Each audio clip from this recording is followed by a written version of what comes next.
এখন আমি মরে গেলেও বলতে পারলাম না, বুড়ো হলে বলবো, আমি বুড়ো হলে তখন এমনও মরে যাবো অমনও মরে যাবো, মেরে ফেল বইলে মরবো তখন। আপনি কি বুঝে ফেলেছেন? কি করে বুঝলেন? আমি তো বলেই নাই। ঠিক আছে ভাই, আপনি বুঝলেও বোঝেন, না বুঝলেও না বুঝেন, আমার দরকার নেই। আসসালামু আলাইকুম ওয়া রাহমাতুল্লাহি ওয়া বারাকাতুহু। ওয়া আলাইকুম আসসালাম। আরো লাগবে, আরো লাগবে।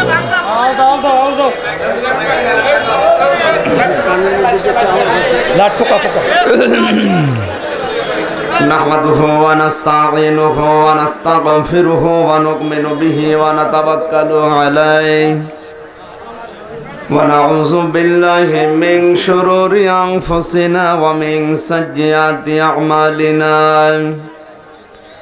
من يهدي الله فلا مضل له ومن يضلل فلا هادي له ونشهد أن لا إله إلا الله وحده لا شريك له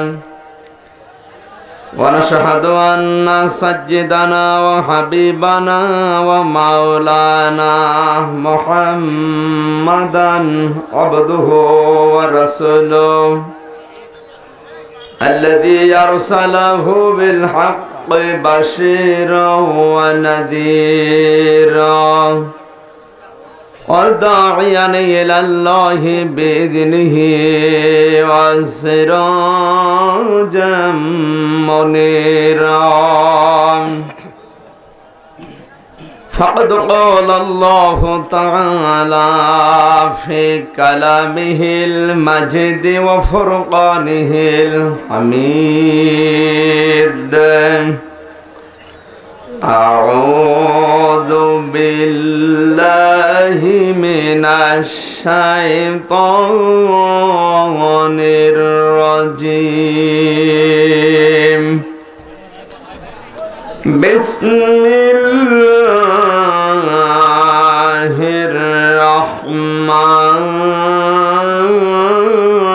الرحمن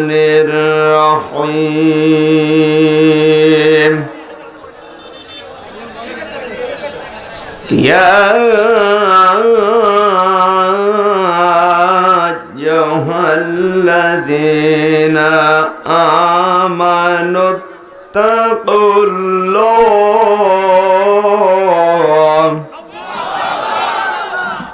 اتقوا الله حق تقاته ولا تموتن إلا وأنتم مسلمون.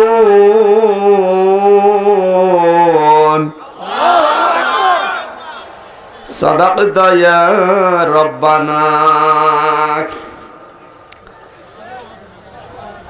عن أبي هريرة رضي الله تعالى عنه قال: قال النبي صلى الله عليه وسلم: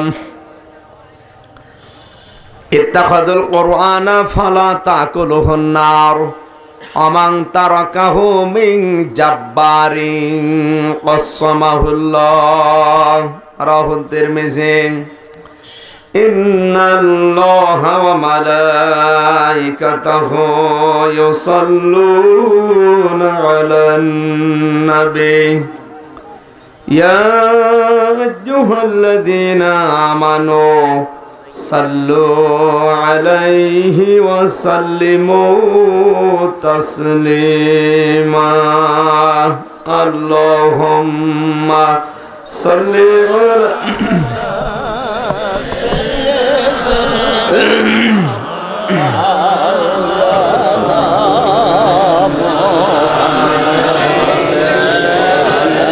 বসেন না কেন? এখানে দাঁড়িয়ে কি করছেন? বসেন বসেন। আপনারা বসেন না, সবাই বসে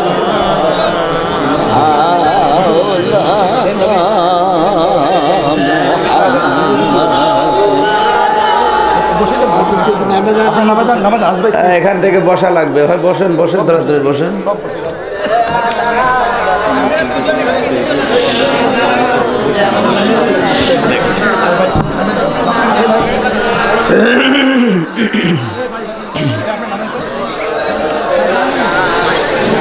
সুন্নাত নয় শুধু দাওয়াতের মেহমান, সুন্নাত নয় শুধু খাওয়া শেষে মধুপান, আরো কিছু সুন্নাত আছে তুমি জানো কি?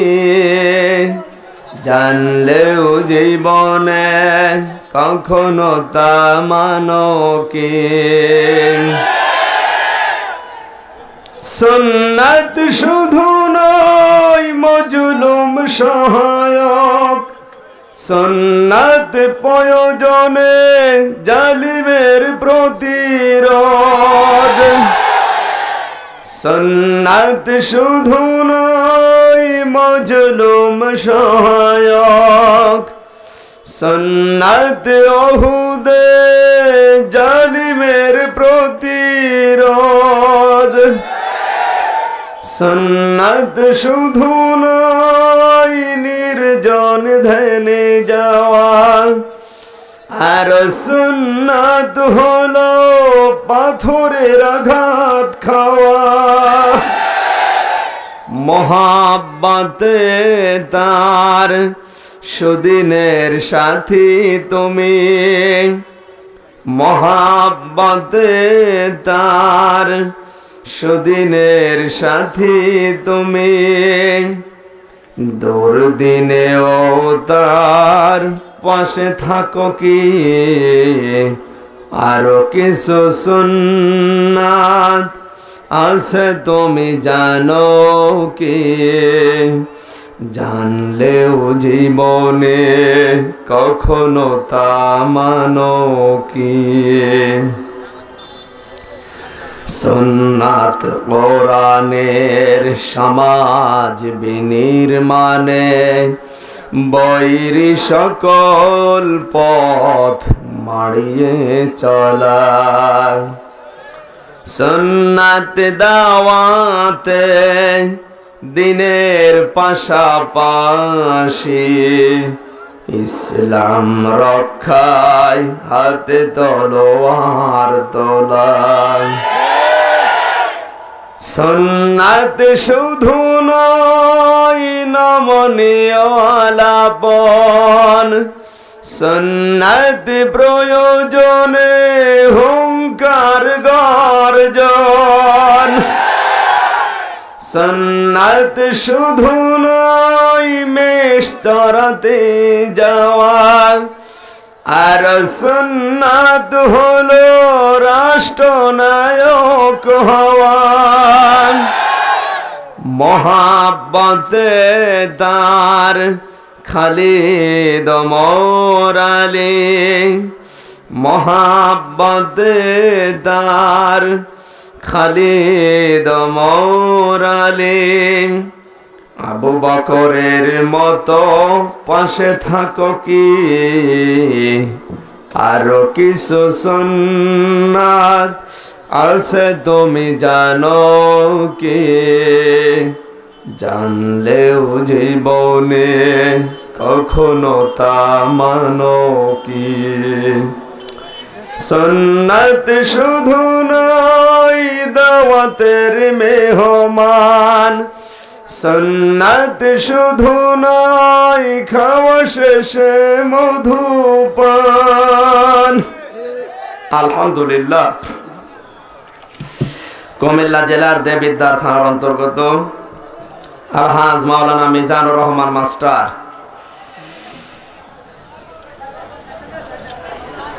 গনাইঘর দেবিদ্বার কুমিল্লা 29তম বাৎসরিক তাফসীরুল কোরআন মাহফিল স্বনামধন্য সভাপতি, অত্র এলাকার সর্বজন শ্রদ্ধাভাজন ব্যক্তিত্ব, সভাপতি জনাব মোহাম্মদ খোরশেদ আলম, চেয়ারম্যান 9 নম্বর গনাইঘর উত্তর ইউনিয়ন পরিষদ দেবিদ্বার, হায়াতে তাজ্জেবা সিহাতে কল্যাণ কামনা করছে, আল্লাহ যেন দান করে। আমিন। মাহফিলের প্রধান অতিথি মাননীয় জাতীয় সংসদ সদস্য জনাব রাজি মোহাম্মদ ফখরুল, দামাত বারকাতুহুমুল আলিয়া, প্রধান মেহমান জনাব শফিকুল ইসলাম ভিপি কামাল, সাবেক ভাইস চেয়ারম্যান দেবিদ্বার উপজেলা পরিষদ।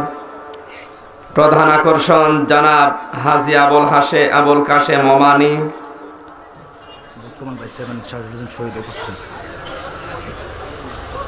এখানে এখনো পর্যন্ত আসেন নাই, আসবেন যারা আলোচনা রাখার জন্য। আড়াইবাড়ি দরবার শরীফের সম্মানিত পীর সাহেব জনাব প্রিন্সিপাল মাওলানা গোলাম সাদেক সাইদি দামাত বারকাতুহুল আলিয়া।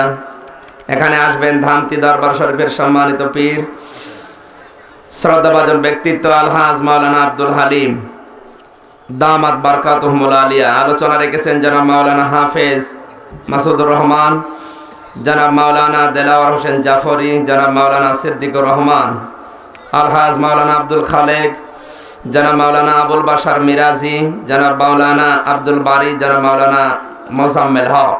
রাফা'না লাকা যিকরাক। এদের সম্মান মর্যাদা কামনা করছে আল্লাহ যেন আরো বাড়িয়ে দেয়। আমন্ত্রিত অতিথিবৃন্দ, দাওয়াত দিয়ে সেই কুষ্টিয়া থেকে পর্যন্ত কোরআনের কথাগুলো বলার জন্য যাদের মাধ্যমে এসেছি, অত্র এলাকার সর্বজন শ্রদ্ধাভাজন ব্যক্তি আমাদের বড় ভাই জনাব রুহুল আমিন 3 বছর ধরে চেষ্টায় ছিল। গত বছর সমস্যার কারণে আসতে পারে না, তার আগের বছর ডবল মাহফিল ছিল, একটা ওই মতলবের ওই দিকে আর একটা এইটি। এই একদিনে 2টা পড়ার কারণে হয়তো আসা হয়নি। আর এবারও যত চাপ গেছে এজন্য আগে থেকেই চলে এসেছে। আলহামদুলিল্লাহ, হতে না দিলেও আজকের মাহফিল থেকে সাকসেস আমরা, কারণ কোরআনে কারীম প্রচার করার জন্য আমরা চলে এসেছি, আর আমরা শোনার জন্যও চলে এসেছি। যে সওয়াব আল্লাহ দেওয়ার কথা ওটা আমাদের আমলনামায় দিয়ে দিয়েছে ইনশাআল্লাহ। মঞ্চে বসা ওলামা ইকরাম, সামনে বসা মুসলমান ভাইরা, পর্দার আড়ালের সম্মানিতা মা এবং বোনেরা, বিভিন্ন চ্যানেলের সম্মানিত পরিচালকগণ, প্রাণ খুলে মাবুদের দরবারে শুকরিয়া আদায় করছে যিনি কোরআন শোনার জন্য দল মত নির্বিশেষে আমাদেরকে নিয়ে আসলেন। খুশি হয়ে বলছে আলহামদুলিল্লাহ। যারা দাঁড়িয়ে আছেন একটু বসেন, যদি জায়গা পান। পেছনে কিছু বিছিয়ে দেন, দরকার হয় নাকি জায়গা নেই আর। বিশাল প্যান্ডেলে আছে আমাদের, যে প্রজেক্টর দেওয়া আছে কোথায় যেন বলছে, ওখানে যান দরকার হয়। এভাবে একেবারে কষ্ট করে দাঁড়িয়ে না থেকে প্রজেক্টর দিয়েছে, ওখানে যান। ওখানে এমন মানুষ আছে। আপনারা জানেন আজকে মাগরিব থেকে এসা পর্যন্ত একটা আলোচনা ছিল আমার কুমিল্লা সদরে। কোন জায়গায় যেন, আমি গ্রামের নামটা জানি না, কিন্তু কিছু আল্লাহর ওলিরা এটা বন্ধ করে দিয়েছে। হেদায়েত কামনা করছি প্রথমে, আল্লাহ যেন হেদায়েত দান করে। আর আল্লাহর ইলমে যদি জানা থাকে যে ওদের হেদায়েত হবে না, এগুলো আবু সেহেলের মতো, আল্লাহ যেন তাড়াতাড়ি তুলে নেয়। এক ক্যান্সার, ও যতদিন থাকবে ততদিন ইসলামের ক্ষতি হবে। এই মানুষগুলো ইসলামকে হাসির পাত্র বানিয়ে ফেলেছে। ইসলামকে হাসির পাত্র নাকি? স্টেজে উঠে যদি কেউ নাচানাচি করে আর যদি বলে আমি আলেম, ওকে আলেম না জালেম? জালেমও তো অত খারাপ না। কোরআনের জ্ঞান থাকার পরে যদি ওই জ্ঞানটা কাজে না লাগায়, ওটা আলেম না, আলেমের বিপরীত যেটা সেটা। ওমান আযলামু মিম্মান কাতামা শাহাদাতান ইনদাহু মিনাল্লাহ ওয়া মাল্লাহু বিগাফিলিন আম্মা তা'মালুন। এই দেখেন, এই কাজগুলো তো ঠিক না। কারা করেন এগুলো? সূরা বাকারার 140 নম্বর আয়াতে আল্লাহ জানিয়েছেন, সবচাইতে বড় জালেম পৃথিবীতে ওই লোকটা যার কাছে কোরআনের জ্ঞান আছে কিন্তু দুনিয়ার কোনো স্বার্থ পেয়ে গোপন করে দেয়। আর বাংলাদেশে এখন এই শ্রেণীর আলেম বেশি। কথা বলেন না কেন? দুনিয়ার কিছু স্বার্থ পাওয়ার কারণে কোরআন ওরাও জানে, নাই তো কামেল পাস করলো কি দিয়ে? ওরা এই জন্যই বলে আমার কি সার্টিফিকেট নেই কামেল পাশের, তে আছে তুমি নাচানাচি করো কেন? একে আলেমের বৈশিষ্ট্য, এ আলেমের কাজ এটা। মমতাজ এত নাচে না, শয়তান চিন্তা করে আমি আর করবো কি, আমি অন্য দেশে যাই। সুতরাং এই সমস্ত কাজ কারবার গুলো যারা ইসলামের নাম নিয়ে করছেন, আপনি ইসলামের 12টা বাজাচ্ছেন। সাধারণ মানুষের ভেতরে এই সেন্স তৈরি হচ্ছে ইসলাম মানে হয় এইরকমই উল্টা পাল্টা। সুতরাং আমরা এই কথা এত বলেন কেন?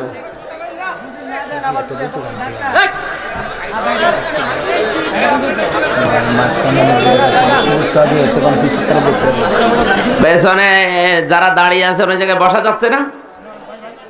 একটু এগিয়ে আসেন তো, সামনে দেখে আসেন একটু, নাকি জায়গা নেই?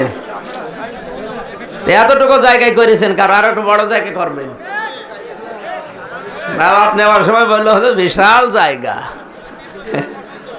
3টা জায়গায় পাল্টিয়েছে। আসলে এদেরও দোষ না, এরা প্রথম 2 জায়গায় করেছিল, বললাম আল্লাহর ওলি কিছু আছে, ওরা বন্ধ করে দিয়েছে।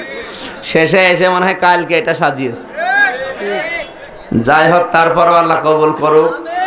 তোমাদের কষ্ট হলো, 1-1.5 ঘন্টা সময় থাকা যাবে না? যেহেতু এটা তো বন্ধ হয়ে গেছে, ওই রাগ আজকে এই জায়গায় তোলা হবে। কোরআনের জন্য আমরা এসেছি, কারো উপরে রাগ দেখাতে না। হ্যাঁ, সঠিক কথাগুলো বলতে গেলে যে সমস্ত মানুষ শিরিক, বেদাত, জুলুম, কুফর এগুলোর আবরণ দিয়ে নিজেদেরকে ঢেকে আছে, তাদের ওই আবরণগুলো উন্মুক্ত হয়ে যাবে। কারণ কোরআন তাফসীর শব্দের শাব্দিক অর্থই হচ্ছে উন্মুক্ত করা। উন্মুক্ত করা, উলঙ্গ করা, ন্যাংটা করা। কোনো জিনিস ঢাকনা দিয়ে ঢেকে আছে, ঢাকনা ফেলে দেওয়া। কোনো জিনিস আবরণ দিয়ে ঢাকা আছে, আবরণ খুলে ফেলা, এর নাম তাফসীর।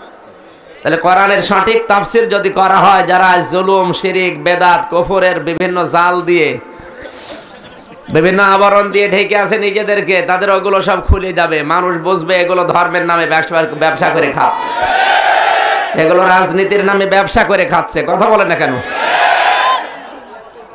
গত 3-4 দিন আগেও আমি ছিলাম কুয়াকাটা, একটা জরিপ পেলাম। 6 বিঘা জমি ছিল এই লোকটার 5 বছর আগে। 5 বছরের ব্যবধানে ওর জমি হয়ে দাঁড়িয়েছে 8,595 বিঘা। নাউজুবিল্লাহ বলছেন মানে জিবরাইলও তো দিয়ে যেতে পারে। কোথায় 6 বিঘা, কোথায় 8,595 বিঘা, পুরা ইউনিয়নও মনে হয় কিনে নিয়েছে।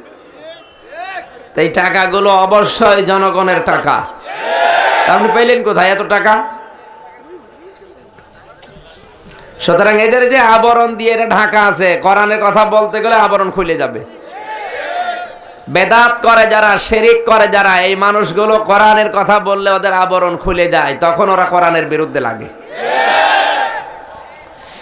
সরাসরি বলে না কোরআন প্রচার করতে দেব না। হ্যাঁ, তাফসীর মাহফিল যেখানে লেখা থাকে ওটা বন্ধ করে দেয়। আপনি দেখেন ইসালে সাওয়াব হয় এদেশে, ওরস মোবারক হয়, ওরস শরীফ হয়, কোনো বাধা নেই। যত বাধা শুধু তাফসীর মাহফিলে। এই একটাই কারণ, ওরা জানে যে এগুলো যদি সঠিকভাবে প্রচার হয়, তা আমরা যে 2 নাম্বার সব মানুষ জেনে ফেলবে। শিরক আর বেদাত যে বিষয়টা, সঠিকভাবে আমি এক কথাই বলছি। অনেকে সুন্নাত আর বেদাত এক জিনিস মনে করে না। প্রতিটি সুন্নত মানুষদেরকে রাসূলের কাছে পৌঁছিয়ে দেয়। কারণ মান আহাব্বা সুন্নতি ফাকাদ আহাব্বানি ওয়া মান আহাব্বানি কানা মাই ফিল জান্নাহ। যারা আমার সুন্নতকে ভালোবাসে তারা আমাকে ভালোবাসে, আর আমাকে যারা ভালোবাসে তারা নবী কিয়ামতের ময়দানে নবীর সাথে পাশাপাশি জান্নাতে থাকবে। 2 নম্বরের বিষয় বেদাত যে জিনিসটা, কুল্লু বিদআতিন দালালা ওয়া কুল্লু দালালাতিন ফিন্নার। প্রতিটি বেদাত হচ্ছে গোমরাহি, আর প্রত্যেকটা গোমরা মানুষ জাহান্নামে যাবে। তাহলে সুন্নাত আর বেদাত কি? এক কথায় বলছি। এদিকে তাকান, ইবাদতের মধ্যে নতুন কিছু আবিষ্কার করা বেদাত, আর ইবাদতের জন্য নতুন কিছু আবিষ্কার করা বেদাত নয়।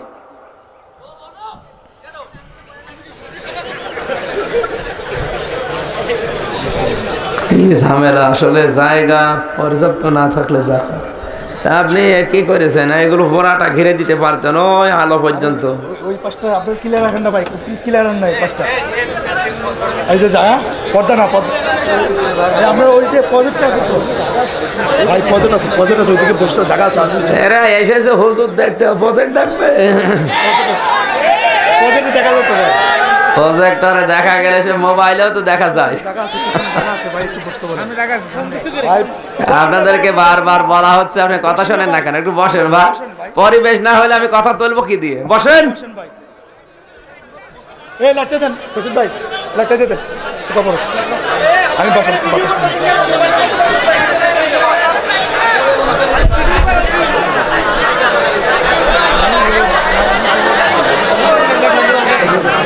একটু এগিয়ে আসেন তো ভাই, 4 আঙ্গুল হলো এগিয়ে আসেন, আসেন আপনাকে মাপ চাই, আসেন একটু, আসেন আসেন আসেন আসেন একটু এগিয়ে আসেন। সুবহানাল্লাহ আলহামদুলিল্লাহ লা ইলাহা ইল্লাল্লাহ। এই বসো তো, বসো বসো।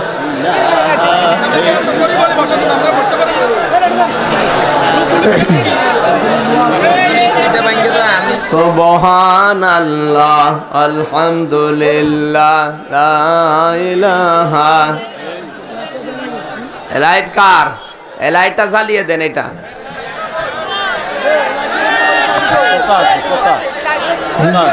পোকা হবে না?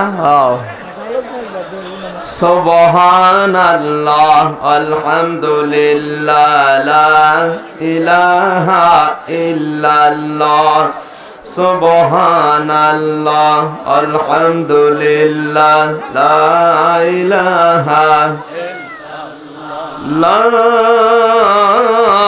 ইলাহা ইল্লাল্লাহ মুহাম্মাদুর রাসূলুল্লাহ। আমার ভাইরা, বারবার ডিস্টার্ব করলে কিন্তু আলোচনা আমি ভুলে যাব। এজন্য আপনারা নিজেরা দায়িত্ব নিয়ে বসেন, আমরা যেন কথাগুলো সাজিয়ে বলতে পারি। সুন্নাত আর বেদাত, দ্বীনের ভেতরে, ইবাদতের ভেতরে নতুন কিছু যদি কেউ আবিষ্কার করে ওটা বেদাত হবে। যেমন জিকির করা ইবাদত। জিকির করা কি? উযকুরুল্লাহ যিকরান কাসীরা। আল্লাহ নিজের ঘোষণা দিয়েছেন জিকির করো বেশি বেশি। এখন এই জিকির কিভাবে করবেন সে সিস্টেম পাবেন রাসূলের জীবনে। আর রাসূলের জীবন বাদ দিয়ে কেউ যদি নতুন করে জিকির আবিষ্কার করে ওটা জিকির না, ওটা ফিকির। তার মানে আপনি বোঝাতে চাইলেন যে রাসূল এভাবে নাচানাচি করেনি, আমি করলাম, ওনার সাথে আমি বেশি বুঝি। এই যে চট্টগ্রামে ফটিকছড়ি গিয়েছিলাম, যে দেখি ওই রে লাফালাফি করছে আর নাচা কি, জিজ্ঞাসা করলাম ভাই এত নাচেন এত লাফান? ওই লাফায় মানে জিকির করছে। এত লাফিয়েও তো টেনশনে আছে জান্নাত পাবো কিনা। আর তুমি বসে বসে জান্নাত পাবা, কি টেনশন হতে দেখেছেন? ওদের জিজ্ঞাসা করবেন কোথায় পেয়েছে, ওরা কিন্তু নবীর নাম বলবে না, সাহাবীদের নামও বলবে না। যদি নবীর নাম আর সাহাবীদের নাম বলে তাহলে ধরা খাবে, কারণ বলবেন যে দেখান, ও নাম বলে দেবে আব্দুল খাজা মঈনুদ্দিন চিশতি রহমতুল্লাহ আলাইহি ঢোল বাজিয়েছে, এভাবে নাচানাচি করিস। অথচ খাজা মঈনুদ্দিন চিশতি রহমতুল্লাহ আলাইহি আল্লামা সাইয়্যেদ আবুল আলা মওদুদী রহমতুল্লাহ আলাইহির পর দাদা, জবরদস্ত একজন আলেম ছিলেন, বুজুর্গ তো ছিলেন, জবরদস্তি আলেম ছিলেন, মুহাক্কিক আলেম। তিনি কোনোদিন ঢোল বাজাতে পারেন না, আর আমি মেনে নিলাম কয়েক সেকেন্ডের জন্য তিনি ঢোল বাজিয়েছেন। খাজা মঈনুদ্দিন চিশতি কি নবী ছিলেন? সাহাবী ছিলেন। তিনি শরীয়তের দলিল হতে পারেন না। শরীয়তের দলিল হচ্ছে নবী আর সাহাবীরা। মা আনা আলাইহি ওয়া সাহাবী। আওয়াজ হবে না, কানের দিকে মাইক ঘুরিয়ে দাও, এখনই গলা ভেঙে যাচ্ছে। আর আপনাদেরকে কি বললাম, কি তখন বললাম যে মাইক কানের দিকে ঠিক করে নিয়ে আসেন। ভদ্রলোক, আপনি কি করেন কি তাড়াতাড়ি এসে ঠিক করতে পারলেন না? এখন যে গলা ভেঙে যাবে আধা ঘন্টায়। মাইক ম্যান যারা আছেন ভালোভাবে বলছি, কানের দিকে মাইক দুইটা ঘুরিয়ে দিন। এত জোরে কথা বলা তো ঝামেলা। জেলা শহর থেকে মাইক নিয়ে আসবেন, আনি এসে বাদাম বেচা মাইক নিয়ে, এগুলো আসলেই বাদাম বেচা মাইক। এই মাইকে কোনো পাওয়ার আছে? পাওয়ার থাকা লাগবে। আমি নাম বললাম না তাই, পাওয়ার ওই রকম থাকা লাগবে। কথা বোঝেন আমার? না বোঝেননি। ইমাম সাহেব দোয়া করছে রব্বি হাবলি মিনাস সালিহিন। এক মুসল্লি চিন্তা করা যে 11 বছর হুজুরের পেছনে নামাজ পড়ে একই দোয়া খুলি, রব্বি হাবলি মিনাস সালিহিন, রব্বি হাবলি মিনাস সালিহিন, মানে আর ভাল লাগে না। একদিন বলছো হুজুরের দোয়ার মানে কি? ইমাম সাহেব বলছে আমি জানি না। আপনি জানেন না মানে দোয়া পড়েন? ভালো আলেমকে জিজ্ঞাসা করেছে যুবক যে এই যে দোয়া আমাদের ইমাম সাহেব 5 ওয়াক্ত নামাজের পরে মোনাজাত করে আর বলে রব্বি হাবলি মিনাস সালিহিনের মানে কি? আলেম বলে দেখো এটা দোয়া না, এটা কোরআনের আয়াত, সূরা সফফাতের 100 নাম্বার আয়াত। এর অর্থ হচ্ছে আল্লাহ তুমি আমাকে একটা নেককার সন্তান দান করো। ও এক দৌড়ে চলে গেছে ইমাম সাহেবের কাছে, বলছে হুজুর আপনার ছেলে মেয়ে কয়টা? বলছে 11টা। 11টা ছেলে মেয়ের পর আপনি দোয়া করেন, আপনার কি লজ্জা শরম আছে? কি দোয়া করেন? দোয়ার মানে তো জানেন না। দোয়ার মানে আল্লাহ একটা নেককার সন্তান আমারে দান করেন। আপনার 11টা হয়েছে আবার চান, আর তাদের ভরে ফেলবেন। ইমাম সাহেব বলছে বাবাজি এ দোয়ার মানে এই, আমি আগে যদি জানতাম যে 10 বছর আগে দোয়া বাদ দিতাম। আমি তো জানি না যে দোয়ার মানে আমার কাছে কেই বা হবে, দোয়া পড়িয়েই যায় আল্লাহ দিয়েই যায়। এইরকম বোঝা না, পাওয়ার বোঝাতে আমি কি বোঝাতে চাই বোঝেন আপনি? না এখনো বোঝেননি। 500-700 পাওয়ার এটাই। তাফসীর মাহফিলে গুলোতে কমপক্ষে 3500-4000 পাওয়ার লাগে, আর এগুলো যেখানে সেখানে পাওয়া যায় না। কমপক্ষে 2.5 লাখ 3 লাখ টাকা দাম মেশিং এর, ওগুলো জেলা শহর থেকে নিয়ে আসতে হয়। ওই যে 14 ফেব্রুয়ারি পালন করার জন্য যেগুলো বাজায় ওইটা 14 ফেব্রুয়ারি যারা পালন করেছে এবার, আমি কুকুরকে জিজ্ঞাসা করেছি, কুকুর আমি না, এটা রূপক কথা, কুকুরকে জিজ্ঞাসা করেছি কুকুর এই যে উলঙ্গ থাকো, এত বড় লেজ, তাও লজ্জা স্থান বের হয়ে থাকে, বলে আমার লজ্জা শরম নেই তাই। এরপরে তোমরা রাস্তাঘাটে সঙ্গম করো, স্বামী স্ত্রীর যে আচরণ রাস্তাঘাটে করো, বলে আমাদের অভ্যাস। কি এটা বলবে না কুকুর? আমাদের অভ্যাস হয়ে গেছে তাই। 3 নম্বরে যদি জিজ্ঞাসা করে যে এই যে মা বাবা নেই তোমাদের কিছু বলে না, বলে কি বলবে, ওরাও এই তরিকায় কাজ করিস। 14 ফেব্রুয়ারি যারা পালন করেছে আমি তাদের নাম বলছি না, ওদেরকে জিজ্ঞাসা করে যে এই যে শাড়ির নামে মশারি পরে হাফ জামা গায়ে দিয়ে বের হন, বলে আমাদের লজ্জা শরম নেই তাই। জিজ্ঞাসা করে রাস্তাঘাটে যে ফুল দাও, কিস করো, এই হাত চেপে ধরো, বিয়ের আগে কাজগুলো, বলে আমাদের অভ্যাস হয়ে গেছে। যদি বলেন তোমার মা বাবা নেই, আত্মীয় স্বজন কিছু বলে না, বলে কি বলবে, ওরাও এই তরিকায় কাজ করিস।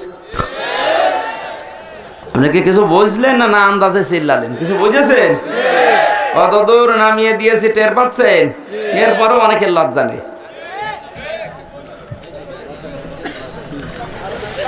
খাজা মাইনুদ্দিন চিশতি রহমতুল্লাহ আলাইহি সারাটা জীবন শিরক আর বেদাতের বিরুদ্ধে তিনি যুদ্ধ ঘোষণা করেছেন।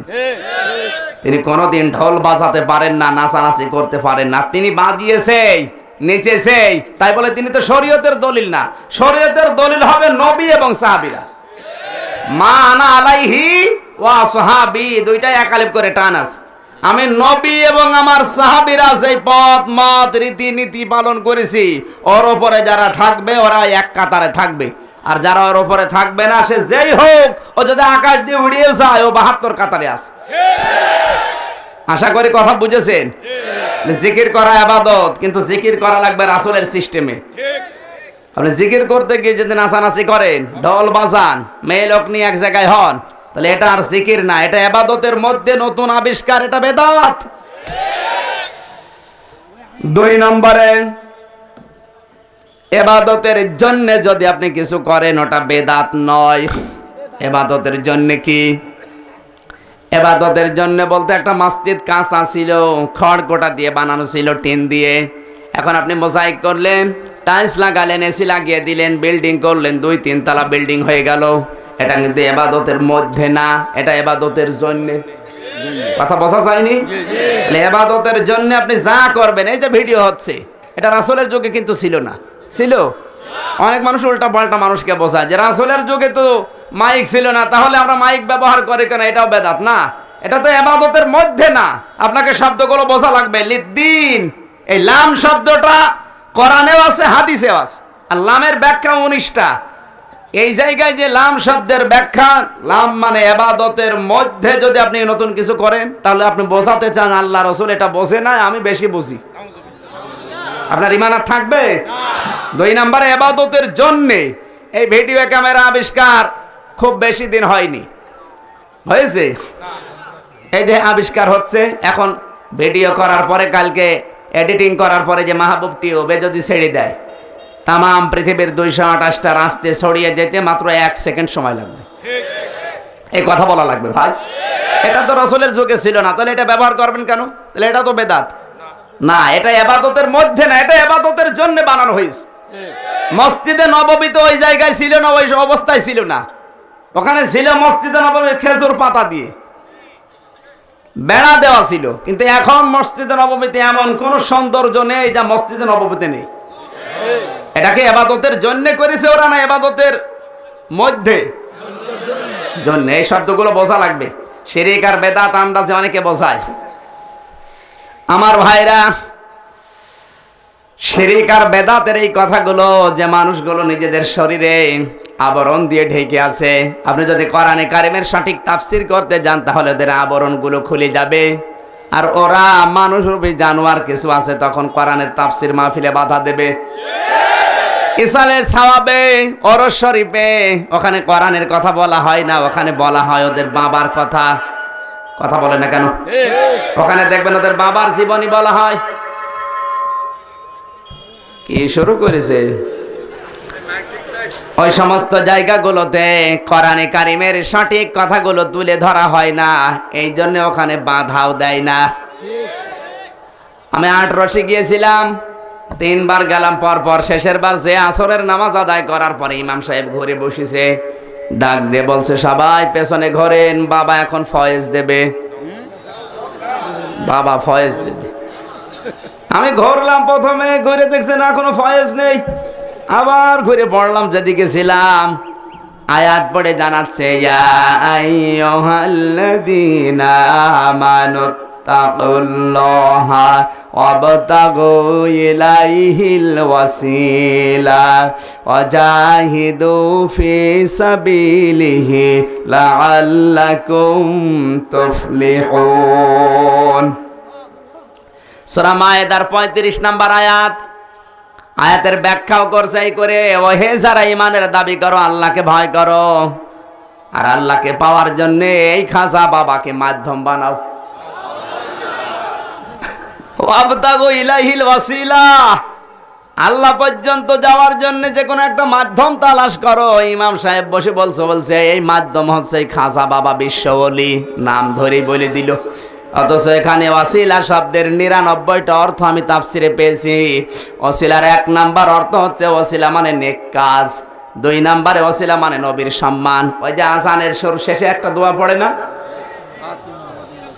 ওয়াসিলাতা ওয়াল ফাদিলা, এই কথা বলে না কেন? এই ওয়াসিলা মানে নবীর সম্মান। 99টা অর্থের ভেতরে কোথাও আমি খাজা বাবা বিশ্ব ওলি পাইনি। ও পেইল কোথাও? ভণ্ডরা সব বানিয়েছে। কারণ এই দেশে বদল হয় বেশি, আয়াত পড়ে একরকম, তাফসীর করে আর এক রকম। আয়াত পড়ছে ইন্না আতাইনা কাল কাউসার, তাফসীর হচ্ছে কারবালা। আর প্রথমে পড়েও না ইন্না আতাইনা কাল কাউসার, হে নবী আপনাকে আমি কাউসার দিয়ে দিয়েছি। এই নবী কোন নবী? এ নবী ফাতেমার বাবা। এ ফাতেমা কোন ফাতেমা? হোসাইনের মা। এ হোসাইন কোন হোসাইন? কারবালার প্রান্তরে জীবন দিয়েছে, এজিদের বিরুদ্ধে মাথা নত করে নাই। এখন আপনাদেরকে আমি মাত্র 2.5 ঘন্টা কারবালার ঘটনা শোনাবো। শুরু হয়ে গেল। আয়াত পড়েছে কাউসার, তাফসীর হচ্ছে কারবালা। এটা বাংলাদেশে এখন সবচাইতে বেশি হচ্ছে, আর এগুলো সবচাইতে বেশি হয় এই চট্টগ্রাম বিভাগে। যত আল্লাহর ওলি সব এই বিভাগে। আপনি আয়াত পড়েছেন একরকম আর কাজ করছেন আর এক রকম, এটা বদল বলা হয়। বাদদালা ইউবাদদিলু তাবদীলান ফাহুয়া মুবাদদিলুন। এজন্য যারা বদল করে ওদেরও বাধা দেওয়া হয় না। ওয়াবতাগু ইলাইহিল ওয়াসিলা আয়াত কিন্তু ঠিক পড়ছে, কিন্তু তাফসীর করছে খাজা বাবা। সাধারণ মানুষ মনে করে না হলেও হতে পারে, এই জন্য গরু ছাগল মোষ নিয়ে দৌড়াচ্ছে। কথা বলেন ঠিক কিনা? এই যে কথা সঠিক যেটা এখানে ছিল ওটা আপনি তুলে ধরতে পারলেন না কেন? ওটা যদি বলেন আপনার ওই জায়গায় ওই খলিফাগিরি আর থাকবে না, আপনাকে বিদায় করে দেবে। আপনার ব্যবসা টিকানোর জন্য সঠিক কথা না বলে আপনি দাওয়াত পেয়ে যাচ্ছেন, হাদিয়া তোফা মন মতো খাচ্ছেন। ওটা হাদিয়া না। আল্লাহ বলেন যারা সত্য গোপন করে খাবার পায়, হাদিয়া তোফা পায়। উলাইকা মা ইয়াকুলুনা ফি বুতুনিহিম ইল্লান নার, ওটা জাহান্নামের আগুন ছাড়া আর কিছু না। এদেশে আজ হাজারো আলেম, হাজারো বক্তা, হাজারো পীর, হাজারো নেতা, জাহান্নামের টাটকা আগুন আমরা অনেকেই খাচ্ছি। কথা বলুন। আল্লাহ রাব্বুল আলামিন বলেন ইউকাল্লিমুহুমুল্লাহু ইয়াওমাল কিয়ামাতি ওয়া লা ইউযাক্কিহিম, এই মানুষগুলোকে কিয়ামতের ময়দানে আমি আল্লাহ পবিত্র করব না, এদের সাথে কথাও বলবো না। ইন্নাল্লাযীনা ইয়াকতুমুনা মা আনজালাল্লাহু মিনাল কিতাবি ওয়া ইয়াশতারুনা বিহি সামানান কলিলা। সূরা বাকারার 173 নম্বর আয়াতে আল্লাহ জানিয়েছেন, যে মানুষগুলো এই পৃথিবীর ময়দানে 74 নম্বর আয়াত, 174 নম্বর আয়াতের প্রথম অংশে আল্লাহ দিয়েছেন, নিশ্চয় যে বা যারা কোরআনের সঠিক কথাগুলো জানার পরও দুনিয়ার কোনো স্বার্থ পেয়ে গোপন করছে, ভবিষ্যতেও করবে। মানে একতমনা মজারে, বর্তমান, ভবিষ্যৎ, প্রেজেন্ট, ফিউচার। মানে এখন যাদের কোরআনের জ্ঞান আছে এরা করছে, ভবিষ্যতে যারা কোরআনের জ্ঞান পাবে এরাও করবে। আমরা বর্তমান যে শব্দটা পেলাম এর ভেতরে আমরা আছি না নেই? ভবিষ্যৎ বলতে যারা কিয়ামত পর্যন্ত আসবে তারাও যদি কোরআনের জ্ঞান পায়, এটা পাওয়ার পরে দুনিয়ার কোনো স্বার্থ সিদ্ধি করার জন্য যদি গোপন করে দেয়, মানুষের তৈরি করা নিয়ম নীতির পেছনে দৌড়ানো হারাম। অনেক আলেমাস নামধারী নাম নিয়ে শুরু করিস, মানুষের তৈরি করা নিয়ম নীতি প্রতিষ্ঠার জন্য কাজ করা, আন্দোলন করা, স্লোগান দিয়া টাকা পয়সা খরচ করা সবই হারাম। অথচ আলেমের নাম নিয়ে যখন এই দলে সমর্থন করে, সাপোর্ট দেয়, আমার তো তখন আশ্চর্য লাগে। এই যে একতমন আল্লাহ এমনি দেয়নি, এই কারণে দিয়েছে যারা এখন করছে, ভবিষ্যৎ বলতে কিয়ামত পর্যন্ত যারা আসবে এরাও যদি করে। আর কোরআনে কারিমের সত্য কথাগুলো শক্তভাবে বলতে চায় না। এই লোকটা যদি সন্তানকে নিয়ে যায়, ডাক্তারের কাছে নিয়ে যাওয়ার পরে ঔষধ লিখেছে, তিতা ঔষধ দিয়েছে, মিঠা ঔষধও দিয়েছে, দুইটাই ওকে কেনা লাগবে না? লাগবে না? দুইটাই টাকা নেবে না ফ্রি দেবে? দুইটাই টাকা দিয়ে কিনেছে। মিষ্টি যেটা যেটা দিয়েছে ওইটা খেয়েছে সন্তান, কিন্তু যেটা তিতা ওটা দেয়, বমি করে ফেলে দেয়, উনি ছেড়ে দেবে? কথা বলে না কেন? দরকারে মুখ চেপে ধরবে, হাত পা চেপে ধরে জোর করে খাওয়াবে। ছেলে চিন্তা করে কি, এ কি বাবা না আজরাইল, এ আমার শত্রু। কথা বলে না কেন? শত্রু মনে করবে না? কিন্তু আসলে কোন শত্রু? উনি তো শত্রু না, ওনার উপকারের জন্য, সন্তানের উপকারের জন্য, রোগ ভালো হওয়ার জন্য আরো কষ্ট হলেও খাওয়ানো লাগবে। আমি ওই নরম সুন্নতের কথা হাজারো জানি, খাবারের পরে মিষ্টি খাওয়ার সুন্নত আমিও জানি, দাওয়াত পেলে দাওয়াত খেতে যাওয়ার সুন্নত এটা আমিও জানি। কিন্তু আরো সুন্নত যে আছে, এইটা যখন বলতে চায় তখন কিছু মানুষ বলে হুজুর এটা রাজনীতি। খাবারের পরে মিষ্টি খাওয়া যদি সুন্নাত হয়, দস্তরখানা বিছিয়ে ভাত খাওয়া যদি সুন্নাত হয়, পাগড়ি মাথায় যাওয়া যদি সুন্নাত হয়, নবী 10 বছর কোরআন দিয়ে রাষ্ট্র চালিয়েছেন, এটাও সুন্নাত। এটা যদি কারো কাছে রাজনীতি মনে হয় আর এটা যদি সুন্নাত মনে হয়, তাহলে মিষ্টি খাওয়াও রাজনীতি। মিষ্টিও খেতে পারবেন না আপনি।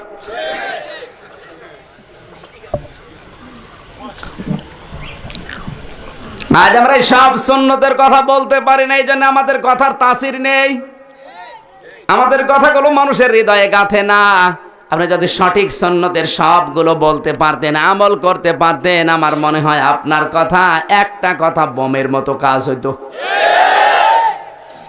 নবীজির কাছে এক বুড়ি এসেছে একটা ছোট্ট ছেলে নিয়ে, ডাক দিয়ে বলে, ইয়া রাসূল, আমার এই ছেলেটা বেশি করে মিষ্টি খায়, আপনি একটু নিষেধ করেন না কেন? নবীজি বললেন, বুড়িমা আপনি ছেলেটাকে নিয়ে যান, 7 দিন পরে আসবেন। 7 দিন পরে যখন নিয়ে এসেছে, বলে বুড়িমা আপনি আবার আজকে নিয়ে যান, আরো 7 দিন পরে আসবেন। 15 দিন পরে যখন এসেছে, ডাক দিয়ে ওই ছেলেটার মাথায় হাত দিয়ে আল্লাহর নবী বলেন, এই ছেলে মিষ্টি একটু কম খাইও, তোমার মা গরিব মানুষ। আল্লাহর নবী বললেন, বুড়িমা এবার ছেলেটাকে নিয়ে যান। বুড়ি মানুষ গেছে রেগে, ডাক দিয়ে বলে, মুহাম্মদ সাল্লাল্লাহু আলাইহি সাল্লাম মিষ্টি একটু কম খেয়ে তোমার মা গরিব মানুষ, এই কথা বলতে 15 দিন সময় লাগে। আপনি প্রথম দিন কেন বললেন না? 15টা দিন আমাকে ঘোরালেন। প্রথম দিন যদি বলে দিতেন তা আমরা 2 বার আসতাম না। আল্লাহর নবী বলেন বড়ি মা আমি নিজেই একটু মিষ্টি বেশি খেতাম।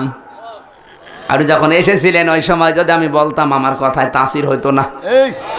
আমি প্রথম 7 দিন নিজেকে কন্ট্রোল করেছি, না পারলাম না, আরো 7 দিন সময় নিলাম।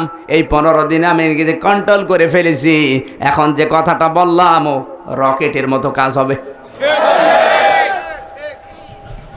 আজ এইরকম বক্তাই তো দেশে ভরি ভরি। খাবারের পরে মিষ্টি খাওয়া সুন্নত, আরো খাবার চাই। দস্তরখানা বিছিয়ে সুন্নত, কোনো অসুবিধা নেই। আর রাসূলকে ওই পর্যন্ত মানে যে সমস্ত মানতে গেলে বিপদ আপদ আসে না, গালিগালাজ নেই। আর রাসূলকে ওই সময় আর মানতে চায় না, তখন রাজনীতি মনে করে, যখন বিপদ আপদ আসার সম্ভাবনা আছে। এই জন্য আমাদের সাবধান হওয়া উচিত এই মুহূর্তে। তাফসীর মাহফিলে বাধা হওয়ার কারণ আমি একটা বলেছি, বিভিন্ন আবরণগুলো খুলে যায়, তখন ওরা বুঝতে পারে যে জাতি দেখে ফেলবে আমরা সর্বনাশ করছি, এই জন্য জানার পর ওরা বাধা দেয়।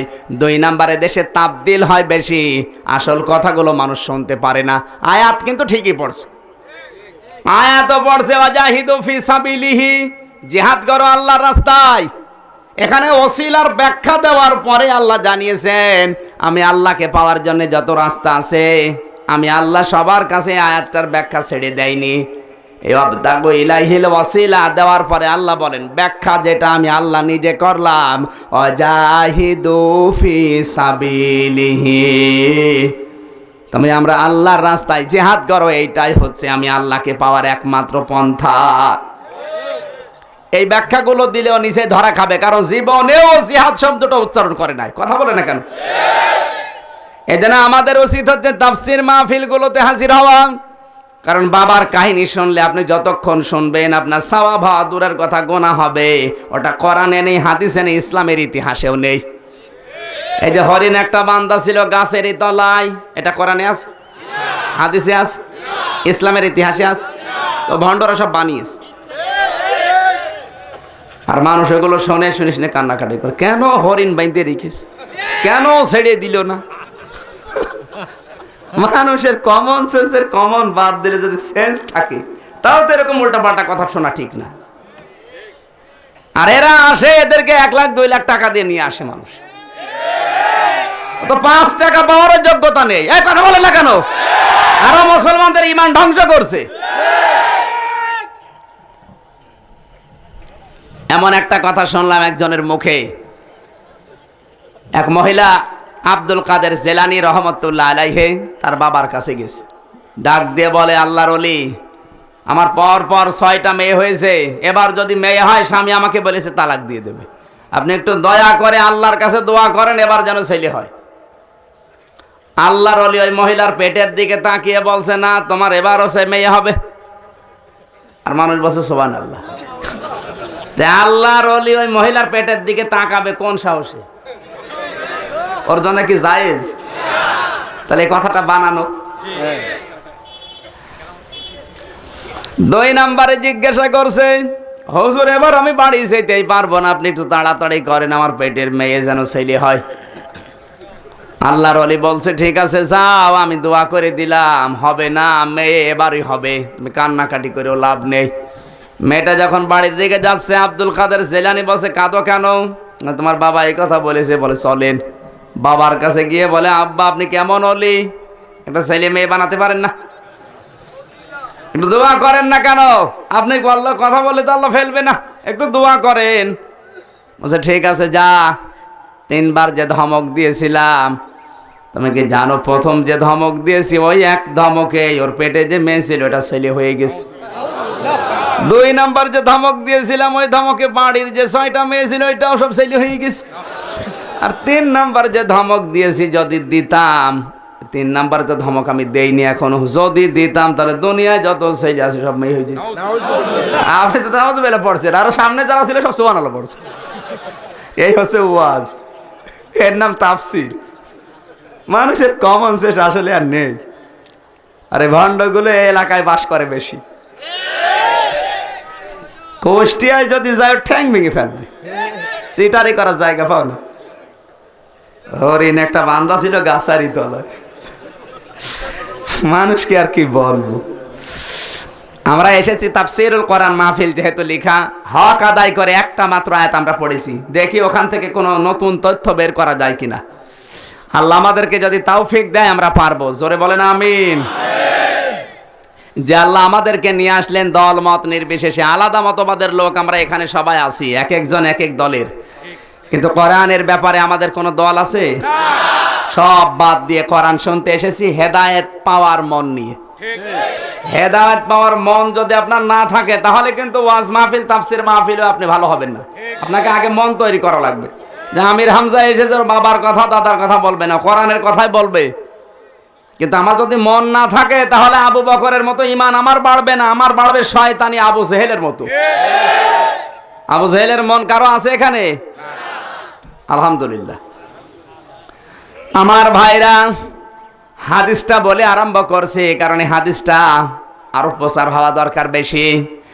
মানিত্তাবাল হুদা বিগাইরিল কোরআন আদাল্লাহুল্লাহ ইত্তাখাযুল কোরআনা ফালা তাকুলুহুন নার ওমান তারাকাহু মিন জাব্বারিন কাসসামাহুল্লাহ। তিরমিজি শরীফের হাদিস।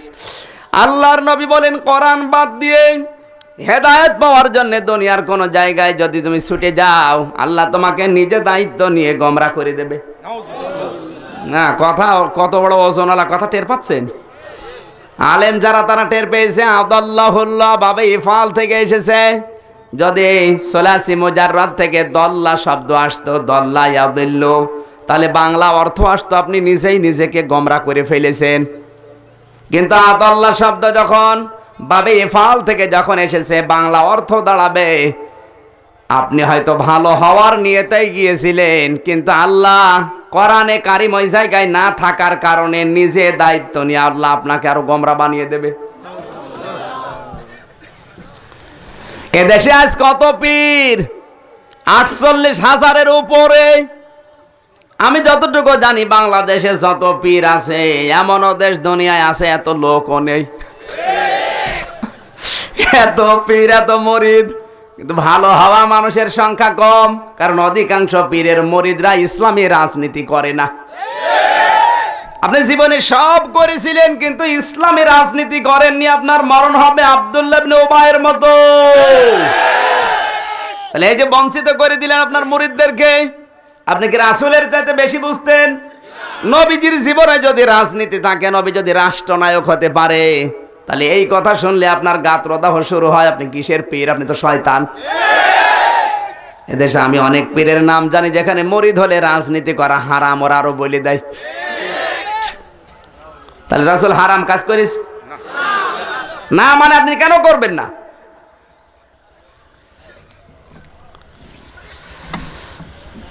48,000 পীরের দরবারে হাতে গোনা কয়েকটা বাদ দিয়ে অধিকাংশ দরবার থেকে শিরক বেদাত আর কুফরের জিনিস ভেসে আসে। মানুষ কিন্তু চায় ভালো হওয়ার নিয়তেই। আপনি দেখবেন ভালো হওয়ার নিয়তে মানুষ চায়, আমি এতদিন খারাপ ছিলাম ভালো হতে যাচ্ছে। ভালো হওয়া যাওয়ার পরে দেখা যায় ওখানে কোরআন নেই, কোরআনের কর্মসূচি ওখানে চলে না, ওখানে চলে ওর বাবার নিয়ম। ওর বাবা মারা গেছে, আস্তে করে বাবার বড় ছেলে বসে চেয়ারে, ওটা পীর। ওটা কি পীর না ক্ষীর? শুধু ক্ষীর খায়। রাসূল যদি বলতেন আমার ইন্তেকালের পরে আমার মেয়ে ফাতেমা চেয়ারে বসবে, কারো বাবার ক্ষমতা ছিল নিষেধ করা? তিনি যখন বললেন না, হযরত ওমর যদি বলতেন আমার ইন্তেকালের পরে আমার সন্তান আব্দুল্লাহ বসবে চেয়ারে, কারো বাবার ক্ষমতা ছিল নিষেধ করা? তারা তো বলেন না। আপনি কি তাদের চাইতে ইসলাম বেশি বোঝেন? আরে সঠিক কথাটা তুলে ধরতে গেলে কিছু মানুষের মন খারাপ হয়। এ তোমার ব্যবসার বারোটা বাজিয়ে দিলে। আপনাকে আমি ইন্ডিকেট করে না, রাসূল যেটা করেন নাই, সাহাবীরা যেটা করেন নাই, আপনি যত বড় আল্লাহর ওলি হন আপনাকে আমি মানি না, কারণ আপনি রাসূল এবং সাহাবীদের তরিকায় নেই। আপনি মারা যাবেন, আস্তে করে আপনার বড় ছেলে বড় মেয়ে বসে পড়বে চেয়ারে, কোথায় পেয়েছেন বন্ডাবি? ও জানে যে এটা যদি অন্য কোনো মুরিদকে দেই তাহলে দরবার হারাবো। এই যে আমার বিনা পুঁজির ব্যবসা চলে আসতেছে আবহমান কাল থেকে, এটা আমার হারিয়ে যাবে, এই জন্যই দিতে চাই না। নাই তো হাজার হাজার লক্ষ লক্ষ মুরিদ, কত যোগ্যতা সম্পন্ন মুরিদ আছে, তাদের তো দেয় না। এদেশে কত পীর, শুধু একটা পীরের দরবার বাদ দিয়ে প্রত্যেকটা দরবার এটা চলছে। আমি নাম নাই নিলাম, হ্যাঁ নাম নেই মার খায়।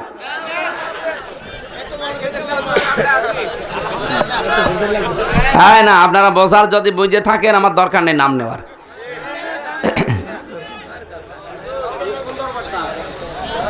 শিক্ষক জিজ্ঞাসা করছে এই গোট বানান করতো, বলছে ABCDEFGHIJKLMNOPQRSTUVWXYZ। বলে কি করলি? ওর ভেতরে আছে, আপনি বানান করিয়ে নিন। কি বলি, ওর ভেতরে আছে, আপনি বানান করিয়ে নিন। আমি যা বললাম তোমরা বানান করিয়ে নাও। কথা বলছো? GOOD ওর ভেতরে আছে। এই কথা বলছেন না কেন? ওর ভেতরে নেন, বানান করে নেন। আমি বানান করে মার খাবো? এরপরেও আপনার বিবেক খোলে না কেন বলেন তো? আপনি কি গরু না ছাগল? ছাগলও তো চিন্তা করে কারো পেছনে যাওয়ার আগে। কোরবানির ছাগল কিনে বাড়ির দিকে নিয়ে যাচ্ছিলাম গত বছরের আগের বছর, আমি টাকা পরিশোধ করে দড়ি ধরে টান দেয় আর ছাগল তাকাছে আমার মুখের দিকে। আরে টাকা তো কম নিল না, ঠিকই তো টাকা নিয়েছে, তুই আমার দিকে তাকাস মানে? আমি তাকাই ছাগলের দিকে, ছাগল তাকায় আমার দিকে। আমার চিন্তায় একটা, আমি টাকা দিয়েছে পরিশোধ করে, আর ছাগলের চিন্তা দুইটা। ছাগল মনে করছে নতুন মানুষ, আমার নিয়ে যায় কোথায়? এ ঘাস খাওয়াবে না শরীর তলায় দেবে? একটা নতুন মানুষের পেছনে যেতে যদি ছাগল দুইটা চিন্তা করে, তা আপনার কোন বাবা কোন পীর ডাক দিল যেখানে কোরআন নেই, নবীজির আদর্শটা নেই, সাহাবীদের জীবনী নেই, আপনি আন্দাজে ডাক দেবা চলে যাবেন? আপনি কি ছাগল? ছাগলের চাইতেও খারাপ। উলাইকা কালা নাম বাল হুম আদল। যাদের বিবেক আছে, কাজে লাগে না, এগুলো মানুষ না, এগুলো জানোয়ারের চাইতেও নিকৃষ্ট। আশা করছি এরপরে পরিবর্তন হবে। হ্যাঁ, হক্কানি আলেম যারা, হক্কানি পীর যারা, বুজুর্গ যারা, অবশ্যই তাদের আমি মানি, শ্রদ্ধা করি। কিন্তু যে জিনিস যত আসল তার নকল বের হয় তত বেশি। পীর সাহেব তো ভালো জিনিস, তাদের নাম নিয়ে যত ভণ্ডামি চলছে। পীর ছিলেন শাহজালাল রহমতুল্লাহ আলাইহি। এই বাংলাদেশে যত পীর আছে সবচাইতে বড় পীর কোনটা বলেন তো? এর দ্বিমত আছে? শাহজালালের দরবারে জানে এখনো তো পর্যন্ত তরবারি ঝোলানো আছে। কি বোঝাতে চাই তিনি? আমি নিজে দেখে এসেছি। তিনি বোঝাতে চাচ্ছে আমার এক হাতে তরবারি আর এক হাতে কোরআন। কোরআনের বিধান কায়েম করতে বলা হবে, যদি কায়েম না করে তরবারি দিয়ে ফয়সালা হবে। এর নাম পীর। এরপরে আছে বড় পীর হচ্ছে খান জাহান রহমতুল্লাহ আলাইহি। এই যে বাগেরহাটে তারা কি করেছিল? খান জাহান আলী রহমতুল্লাহ আলাইহির জীবনী পড়ে আছে এখনো পর্যন্ত। ওনারা বড় বড় দিঘি তৈরি করেছিল, রাস্তাঘাট বানিয়েছিল, টিউবওয়েল পুঁতে দিয়েছিল মানুষকে। মানব কল্যাণে তার পড়াটা জীবনী ব্যয় হয়েছে। এর নাম পীর। আর এখন এমন এমন পীর, ও টাকার কোনো অভাব নেই, গুলশানে বাড়ি, বনানী বাড়ি, আর ব্যবসা করছে লঞ্চের ব্যবসা। জোরে বলেন সুবহানাল্লাহ। ঢাকায় যাদের সুপার মার্কেট, এই যদি পীর হয় তাহলে শাহজালাল কি? তুমি পীর দাবি করো, পীর হতে হলে ওইরকম পীর হওয়া লাগবে। এদেশে একজন আছে সম্মানিত ভাইরা, সুতরাং হচ্ছে না। আপনাকে আমি মরিদ হতে কিন্তু নিষেধ করিনি। ফাসালু আহলা যিকরি ইন কুনতুম লা তা'লামুন। তুমি যেটা জানো না, যারা জানে তাদের কাছে জেনে নেবা। এটার নাম পীর। এটার নাম কি? তাই বলে গরু ছাগল নিয়ে যাওয়া লাগবে, বউ নিয়ে যেয়ে পা টিপা লাগবে? কোথায় পেয়েছে বন্ডামি? আমি একটা কথা স্পষ্ট ভাষায় বলছি, যদিও এটা রেকর্ড হচ্ছে, কালকে চলে যাবে ইন্টারনেটে, সারা পৃথিবীতে এটা ছড়াবে। এই কুমিল্লার দেবীর দ্বার থেকে উচ্চ কণ্ঠে আজান দিয়ে জানিয়ে দিচ্ছি, যে সমস্ত দরবারে রাজতন্ত্র কায়েম করা আছে, যে সমস্ত দলে, মুসলমান হিসাবেও যদি আপনি ওই দল করেন, ওই দরবারে যান, আপনি জাহান্নামে না গিয়ে পারেন না। কারণ নবী যেটা করলেন না, সাহাবীরা করলেন না, আপনি কেন করে গেলেন? আপনি তো তাহলে আখেরাতের চিন্তায় না, আপনি দুনিয়ার চিন্তায় আছেন। আর আমাদেরকেও এই ভ্রান্ত ধারণা দেখিয়ে আপনি মারা যাচ্ছেন। আশা করছি পরিবর্তন হবেন আপনারা। হ্যাঁ, আপনি যান, ওখানে যান যেখানে রাজতন্ত্র নেই। পীর সাহেব মরে গেলে পীরের ছেলে পীর হবে, এটা আমি মানি না। তাহলে রাসূল যদি এটা করতেন আমি মেনে যেতাম, সাহাবা একরাম যদি করতেন আমি মানতাম। তারা যখন করে নাই, আপনি করবেন, আপনি আকাশ দিয়ে উড়ে গেলেও আপনি শয়তান। রাজতন্ত্রের বিরুদ্ধে ইমাম হোসাইন জীবন দিয়ে গেল, তারপরও মাথা নত করে নাই। আরো কারবালার ঘটনা বলেই যাচ্ছে, কিন্তু আসল যে দুইটা শিক্ষা বলে না। কারবালার শিক্ষা দুইটা। কয়টা? ইমাম হোসাইন কারবালার প্রান্তরে দুইটা ফতোয়া দিয়েছিলেন। এখনো পর্যন্ত ইমাম হোসাইনের এই দুইটা ফতোয়া বলা হয় রক্তে লেখা ফতোয়া। এক নম্বরে ইমাম হোসেন বলেছিলেন, ইসলাম ইসলামী খেলাফত ছাড়া অন্য কোন রাষ্ট্র ব্যবস্থা স্বীকার করে না। আর ইসলাম যেখানে থাকবে সেখানে রাজতন্ত্র আরো জোরে। এই জন্য সৌদি আরব আমাদের দলিল না, আমাদের দলিল হচ্ছে কোরআন আর হাদিস। সৌদি আরবে রাজতন্ত্র কায়েম করা আছে, অনেক আলেম পর্যন্ত সমর্থন করছে, আর ওখান থেকে এসি রুমের ভেতরে বসে বসে বলি উড়াচ্ছে। বাংলাদেশে কোনো আলেম নেই, সবই ভুয়া, আমি একমাত্র আলেম। আরে শয়তান, তুই তো রাজতন্ত্র প্রতিষ্ঠা করার জন্য সমর্থন করছিস, এ তো বড় আবু জেহেল। এগুলো ইয়াজিদের প্রেতাত্মা, যারা রাজতন্ত্র কায়েম করার জন্য আন্দোলন করে, সমর্থন করে। বিশ্বনবী মুহাম্মদ রাসূলুল্লাহ সাল্লাল্লাহু আলাইহি সাল্লাম যদি ওই পন্থায় কাজ করে যেতেন, আমাদের মনে হয় বাংলাদেশ পর্যন্ত ইসলাম আসতো না। আসতো না। এরপরে আপনার পরিবর্তন না আসলে আমার আর কিচ্ছু করার নেই। কিছু করার আছে? কিচ্ছু করার নেই। আর কি বলবো বলেন তো? আমার দাদা ছোটবেলায় যতগুলো গল্প বলেছিল সবগুলো আমার মাঝে মাঝে মনে পড়ে, আর এখন দেখি সে গল্প না, ওগুলো বাস্তবে মিলে যায়। জসিম নামে একটা লোক খায় দায় আর মোটা হয়। ডাক্তারের কাছে বলছে, স্যার দেখেন তো কি অবস্থা, আমার কি কি রোগ ধরা পড়ে। পুরা শরীর চেক আপ করে দেখে কোনো রোগ নেই। তাহলে মোটা হয় কেন? বলছে একটা রোগ ধরা পড়েছে, খাওয়া রোগ। তোমারে আমি প্রেসক্রিপশন লিখে দিলাম, তুমি সকালে 2টা রুটি, দুপুরে 2টা রুটি, রাত্রে 2টা রুটি লিখে দিলাম, এগুলো খাবে। ও মনে করছে প্রেসক্রিপশনে কেই বা লিখা আছে। ফার্মেসি যে বলছে, স্যার দেখেন তো কি ঔষধ দিয়েছে ডাক্তার। ডাক্তার পড়াশোনা করার পরে বলে, না এই ঔষধ আমার দোকানে নেই, ওই রুটির দোকানে। জসিমউদ্দিন বলে, আপনার মাথা ঠিক আছে, ডাক্তারের প্রেসক্রিপশন আর আপনি রুটির দোকানে পাঠান। বলে, হ্যাঁ এখানে যা লিখা আছে পাওয়া যাবে না, রুটির দোকানে যান। ও মনে করছে ভুলও হতে পারে ডাক্তারের। এক দৌড়ে ডাক্তারের কাছে যে বলে, স্যার আপনি দেখেন তো ঠিক লিখেছেন কিনা, আপনি লিখবেন ঔষধ, না লিখে লিখেছেন রুটি। ডাক্তার বলছে, হ্যাঁ পুরা শরীর চেক আপ করে দেখলাম কোনো রোগ নেই, রোগ একটাই, খাওয়া রোগ। এই জন্য কন্ট্রোল করার জন্য সকালে 2টা, দুপুরে 2টা, রাত্রে 2টা লিখেছি, এভাবে খাও, তোমার শরীর এমনি ঠিক হয়ে যাবে। জসিম ডাক দিয়ে বল, স্যার বুঝলাম রুটি খাওয়া, কিন্তু এই রুটি কি আমি ভাত খাওয়ার আগে খাবো না পরে খাবো? শয়তান, ওকে মোটা হবে না চিকন হবে? আমরা ঠিক এই কায়দায় বুঝতেছি আজ।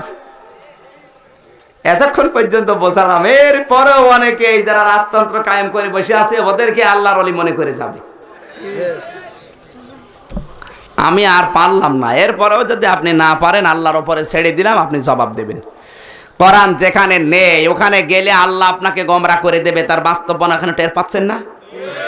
পীরের দরবারে যে যারা বিড়ি ছাড়তে পারে না, গাঁজা ছাড়তে পারে না, নামাজ ধরতে পারে না, নামাজের শিক্ষা নিতে পারে না, তো কিসের পীর আর কিসের মুরিদ? অনেক দরবারে কিন্তু বাংলাদেশে নামাজ আছে, কিন্তু নামাজের যে শিক্ষা এগুলো নেই। আমি কি বেশি বললাম? আপনি যাবেন ওই সমস্ত জায়গায়, নামাজ সুন্দর করে শিখাবে, নামাজের অনুষ্ঠানগুলো কিভাবে করতে হয় শিক্ষা দেবে, কিন্তু নামাজের অনুষ্ঠান তো মেন বিষয় না। নামাজের অনুষ্ঠান যত সুন্দর হবে তার চাইতে শিক্ষাগুলো আরো সুন্দর হওয়া দরকার। নামাজের অনুষ্ঠানের 1 নম্বর শিক্ষা হচ্ছে কাতারের শিক্ষা। মানুষ যখন কাতারে দাঁড়াবে তারা যেন সিদ্ধান্ত নেয়, এখানে যেমন কাঁধে কাঁধ মিলিয়ে পায়ে পা মিলিয়ে দাঁড়িয়েছে একটা বিধান পালন করার জন্য। কয়টা? কোন বিধান? সেজদা। সেজদা কার বিধান? একটা বিধান পালন করার জন্য যদি এখানে কাঁধে কাঁধ মিলিয়ে পায়ে পা মিলিয়ে সবাই এক হতে পারি, এখনো 500 বিধান দুনিয়ায় পড়ে আছে। কোরআনে কারিমে বিধান কত?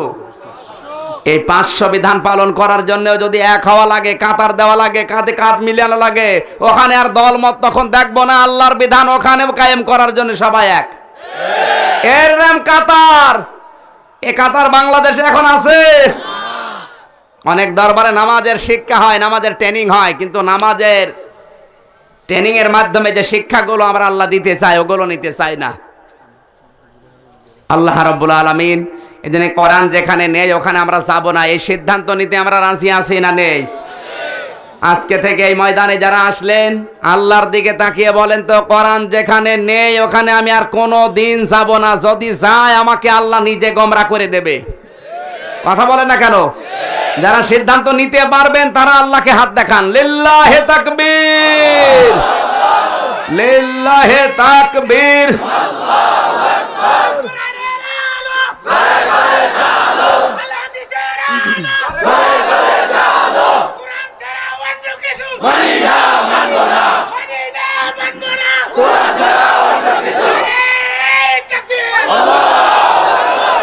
না, কোরআন ছাড়া অন্য কিছু এটা বলার দরকার নেই। আপনি বলবেন ইসলাম ছাড়া, কারণ অনেক মানুষ এই কথাটা নিয়ে আবার ভুল ধরবে। যদিও কোরআনের ভেতরে সব আছে, ও বলবে যে ওরা হাদিস মানে না। শয়তান তোর বসে নেই, ও চেষ্টা করে যাচ্ছে। এই যে আর একটা ভুল বের করবে। আমি কিন্তু তাবুনের ব্যাখ্যা বলেছিলাম ভণ্ড পীরদের বিরুদ্ধে, আর ওইটা কাটসাট করে ইন্টারনেটে ছেড়ে আমারে অনেকেই কালার করে ফেলিস। অনেকে বলে উনি নবীর বিরুদ্ধে। ওরে শয়তান, আমি নবীর আদর্শ প্রকাশ করছি আর আমি নবীর বিরুদ্ধে। হ্যাঁ, এটা বলে কেন? আমি ওই যে পোড়াটা যেগুলো দিয়েছিলাম 1.5 ঘন্টা, 1.5 ঘন্টা তো আর ছাড়ে নাই, 14-15 মিনিট করে কাটসাট করে ছাড়ে। আমার ভাইরা, ইত্তাখাযুল কোরআনা ফালা তাকুলুহুন নার, নবীজি বলেন কোরআন যারা আঁকড়িয়ে ধরবে, আমার আল্লাহর নবী বলেন তাদেরকে আল্লাহ কোনদিন জাহান্নামের আগুনে দেবে না। অমাং তারাকাহু মিন জাব্বারিন কসমাহুল্লাহ, কিন্তু কোন রাজশক্তি, কোন দাম্ভিক, কোন অহংকারী যদি আল্লাহর কোরআনকে পেছনে ফেলে রাখে, আমার আল্লাহ তাকে খান খান করে ফেলতেও বেশি দেরি করবে না। এই জন্য আমাদের সাবধান হওয়া দরকার। এমপি সাহেব বলে গিয়েছিল না যে ভালো কাজ যেখানে যেটা আছে সঠিকভাবে আপনারা পালন করবেন। ওনার কথার অর্থ বুঝেছেন? আল্লাহ আমাদেরকে কোরআনে কারীম যেখানে আছে ওই জায়গায় যাওয়ার তৌফিক দেন, যদিও জীবনের উপরে রিস্ক আসবে। কথা বলে না কেন? দরুদ আর সালাম পড়ছে আমাদের নবী মুহাম্মদুর রাসূলুল্লাহর উপরে। নবীর অনুসরণের মাধ্যমে আল্লাহ জান্নাত দেবে। নবীর অনুসরণ যদি কেউ না করে, আর ওটা যদি নবীর বাবা দাবি করে, ছেলে দাবি করে, চাচা দাবি করে, জান্নাত পাবে না। এ প্রমাণ কিন্তু হয়েই গেছে। নবীর অনুসরণ করে নাই আপন বাবা ইব্রাহিম, নবীর বাবা আজর, জান্নাত পেয়েছে? নবীর ছেলে ছিল কেনান, নূহ নবীর সন্তান, অনুসরণ করে নাই, জান্নাত পায় নাই। নবীর চাচা আবু তালিব জীবনের চাইতে বেশি ভালোবেসেছে, অনুসরণ করে নাই, জান্নাত পায় নাই। কথা বলে না কেন? তাহলে আমরা শুধু কি মেকি মহাব্বত দিয়ে শেষ করে দেব না? অনুসরণ করা লাগবে। আরে ভালো তো আপনি বাসবেনই, নবীকে ভালো না বাসলে তোমার ইমানই তো নেই। মাস্ট বি ভালোবাসা লাগবে, কিন্তু ভালোবাসার প্রমাণ দিতে হলে অনুসরণ করা লাগবে। আল্লাহ পাক বলেন কুল ইন কুনতুম তুহিব্বুনাল্লাহা ফাত্তাবিউনি ইউহিব্বুকুমুল্লাহ। কান খাড়া করে মিলাবেন। শব্দগুলো যদিও আপনার কাছে পুরাতন মনে হচ্ছে, না, এখানে কিছু নতুন তথ্য আছে। শেষ করে দেব নাকি? আল্লাহ পাক বলেন নবী আপনি বলেন তোমরা দুনিয়াতে যারা আল্লাহকে ভালোবাসার দাবি করো, এখানে যারা আছি আমরা আল্লাহকে ভালোবাসি না বাসি না? আরো জোরে বলেন। আল্লাহ এই কথাটাই জানিয়েছেন, যদি আল্লাহকে ভালোবাসার দাবি করো তাহলে তোমাদেরকে বললাম ফাত্তাবিউনি, আমার রাসূলের অনুসরণ করো, আনুগত্য করো। আমার রাসূলের অনুসরণ আনুগত্য যখন তুমি শুরু করবে, আমি কি করব? ইউহিব্বুকুমুল্লাহ, তোমাকে ভালোবাসা আরম্ভ করব। না, শব্দের দিকে খেয়াল করেন। ইউহিব্বুকুমুল্লাহ, এটা মজারের আলোচনা, বর্তমান, ভবিষ্যৎ, প্রেজেন্ট, ফিউচার। আপনি যখনই রাসূলের অনুসরণ শুরু করবেন, শুধুমাত্র দাড়ি দিয়ে না, টুপি দিয়ে না, জুব্বা গায়ে দিয়ে না, আন্তর্জাতিক জীবন থেকে শুরু করে রান্নাঘর পর্যন্ত, পা থেকে শুরু করে মাথা পর্যন্ত। কথা বলে না কেন? কোরআনটা যখন আপনি অনুসরণ করার জন্য সিদ্ধান্ত নিয়ে কাজে লেগে পড়বেন, তখন আপনাকে আল্লাহ ভালোবাসা আরম্ভ করবে। তাহলে এখানে আমরা একটা জিনিস পেতে পারি, হাজারো মানুষ আমরা বসে আছি যাদের জীবনে আংশিক রাসূলের সুন্নাত ইত্তেবা আছে, জীবনের বিশাল দিক আর বিভাগে নেই। তাহলে আল্লাহ তাদেরকে এখনো কিন্তু ভালোবাসা আরম্ভ করেনি। না, কথা আপনি বোঝেননি। এই সেন্সে, এই থিওরিতে, এই সূত্র অনুযায়ী আমরা অনেকে এখন আল্লাহর ভালোবাসার বাইরে। হয়তো আমরা দাড়ি রেখেছি রাসূলের সুন্নাত অনুযায়ী, টুপি মাথায় দিয়েছি, জুব্বা গায়ে দিয়েছি, খাবারের পরে মিষ্টিও খেয়েছি, কিন্তু আল্লাহর নবী যে সমাজতন্ত্র চালিয়েছিলেন, আল্লাহর নবী যে সামাজিক অবস্থায় চলেছিলেন ওই অবস্থায় আমরা চলতে পারি নাই। আল্লাহর নবী যে বিচার ব্যবস্থা চালিয়েছিলেন ওই বিচার ব্যবস্থা হয়তো আমরা কায়েম করতে পারি নাই।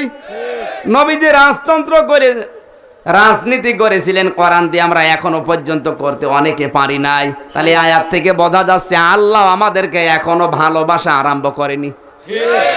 না, কথাটা কত দূর গেল টের পাচ্ছেন? এই সূত্র অনুযায়ী, এই থিওরি অনুযায়ী এখন আমরা হাজারো মানুষ বসে আছি যারা আল্লাহর ভালোবাসার বাইরে। কারা কারা বাইরে আছে টের পাচ্ছেন না? নাকি নাম ধরবো?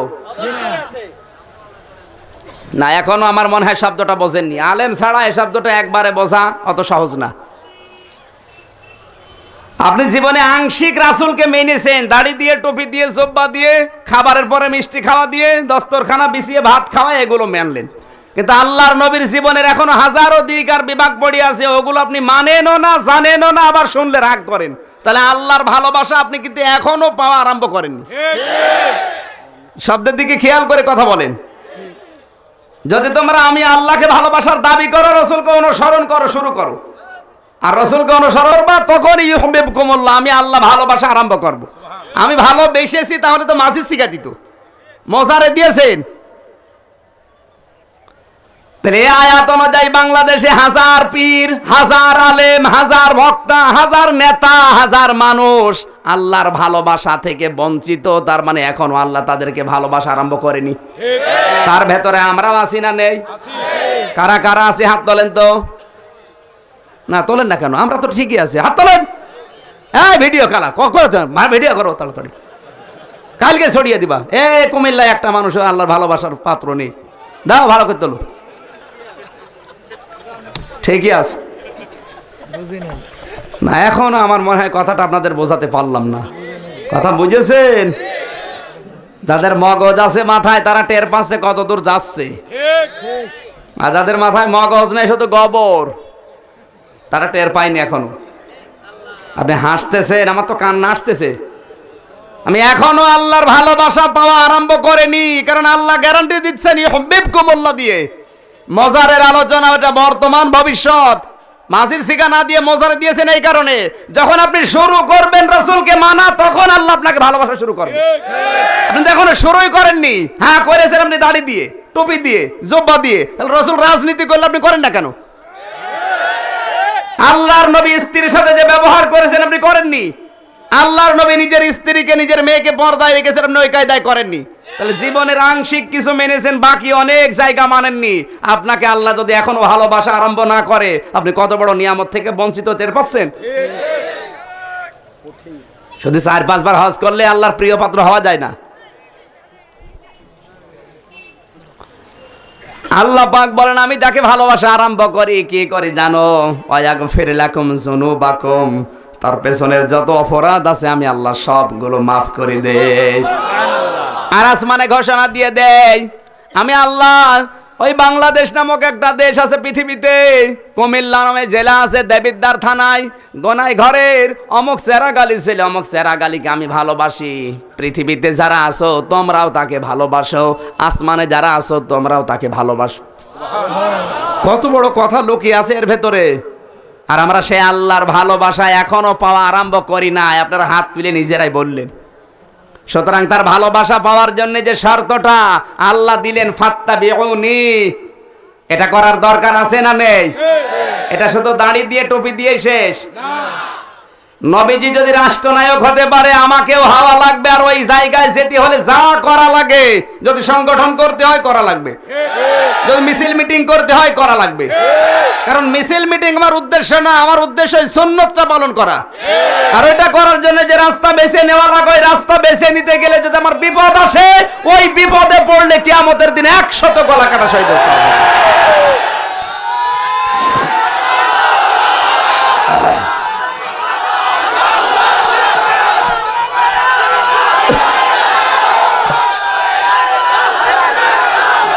আলহামদুলিল্লাহ, কথা যদি আপনি বুঝে থাকেন ব্যাস সাকসেস হয়ে গেছি আমরা। যদি কথা বুঝে থাকেন, আর যদি বোঝার পরও না বোঝার ভান করে থাকেন, আমার কিন্তু আর কিছু করার নেই।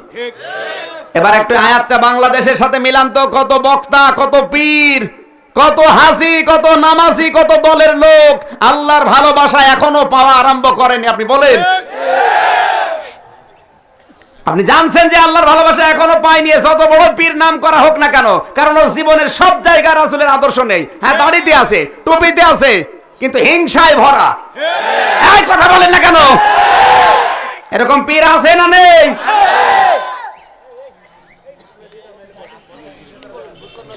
রাসূলের জীবনে যদি হিংসা না থাকে, আপনার জীবনে হিংসা আছে, আপনি এখনো আল্লাহর ভালোবাসা তো পাওয়া আরম্ভ করলেন না। আপনি কি করলেন জীবনে?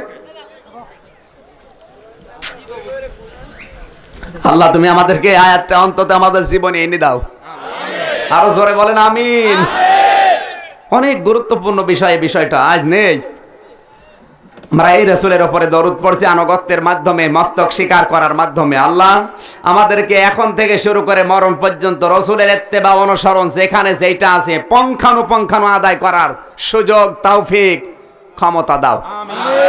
আমরা তেলাওয়াত করলাম সূরা আলে ইমরানের 102 নম্বর আয়াত। আমাকে আল্লাহ যতটুকু জ্ঞান দিয়েছে কোরআনের উপরে, এই আয়াতে যা আছে, আমার তো মনে হয় কিয়ামত পর্যন্ত এই আয়াত আলোচনা যদি কেউ করে, খালি নতুন তথ্যই বের হবে, তাও শেষ হবে না। আমরা একটু দেখি তো এখানে কি আছে। জবান ছেড়ে আগে কোরআনের এই আয়াতটা পড়েন। আউযু বিল্লাহ। না, মাইকটা আমার একদম শেষ করে ফেলল। আপনার দাওয়াতটা আসলে এবারও না আসা ভালো ছিল। আমার গলাটা যে শেষ করে দিলেন। কি আর মাইকের আওয়াজ আছে? কোনো আওয়াজ আছে? দেখেন কি আশ্চর্য মাইক। মাইক নেবে আরে এখন সেল দিয়ে কি করবেন কি আপনি? মেরে ফেললেও তো মাইক পাবে না, একটু টাকা খরচ হবে। এই জন্য জেলা শহর থেকে আপনার মাইক নেবেন, আগামীতে বলছি। আর এরা যদি এদের পাওয়ার যদি বেশি কিনতে পারে তাহলে নেবেন, নয়তো মানুষকে নষ্ট করার জন্য এরা নিয়ে আসে। 500-700 পাওয়ারে এত বড় মাহফিলে যেখানে হাজার হাজার মানুষ হয়, সেই জায়গায় তা নিয়ে আসে। আপনার পাওয়ার নেই, আপনি নিয়ে আসেন কেন? আপনি বলতে পারবেন যে আমার পাওয়ার নেই, আমি পারবো না। এতগুলো হাজার হাজার মানুষ, আর বক্তা তো একদিন শেষ হয়ে যাবে। যে গরু দিয়ে চাষ করে খাবেন, গরু যদি মরে যায় চাষ করবেন কি? তাই বলে আমি গরু নেন একটু পড়েন ভাই। এইভাবে হচ্ছে না। আজকে আমার একেবারে গলাটা শেষ হয়ে গেল। একদিনের বিষয়ে আমি চিল্লা পাল্লা করে শেষ করে দিতাম, কিন্তু কালকে আবার মাহফিল আছে নোয়াখালী, সেই সেনবাগে, তারপরের দিন নওগাঁ, এর পরের দিন রাজশাহী, এভাবে সিরিয়াল করা। একদিনে গলা ভেঙে গেলে তো মরে যাবো। আউযু বিল্লাহি মিনাশ শাইতানির রাজিম। বিসমিল্লাহির রহমানির রহিম। ইয়া আইয়ুহাল্লাযীনা আমানুত্তাকুল্লাহ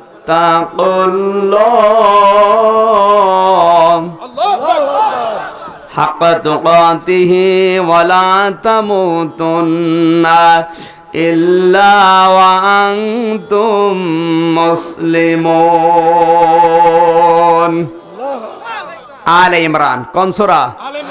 কোন আয়াত থেকে কথা শুনতে হলে 5টি বিষয় লক্ষ্য করা লাগবে। 1 নম্বরে তেলাওয়াত, 2 নম্বরে অর্থ, 3 নম্বরে শানে নজুল ঐতিহাসিক প্রেক্ষাপট, 4 নম্বরে বাস্তব ব্যাখ্যা, 5 নম্বরে আয়াতের মূল শিক্ষা নিয়ে বাড়ি যাওয়া।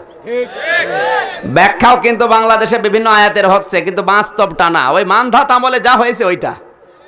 যোগের জ্ঞানের আলোকে বাস্তবতার নিরিখে আপনাকে কোরআন তুলে ধরা লাগবে। আর 5 নম্বরে মূল শিক্ষা নিয়ে বাড়ি যাওয়া লাগবে। এই 5টার ভেতরে 1 নম্বর আমরা তেলাওয়াত করেছি। 2 নম্বরে আল্লাহ জানিয়েছেন ইয়া আইয়ুহাল্লাযীনা আমানু, ওহে যারা ঈমানের দাবি করো তাদেরকে ডাক দিয়েছে।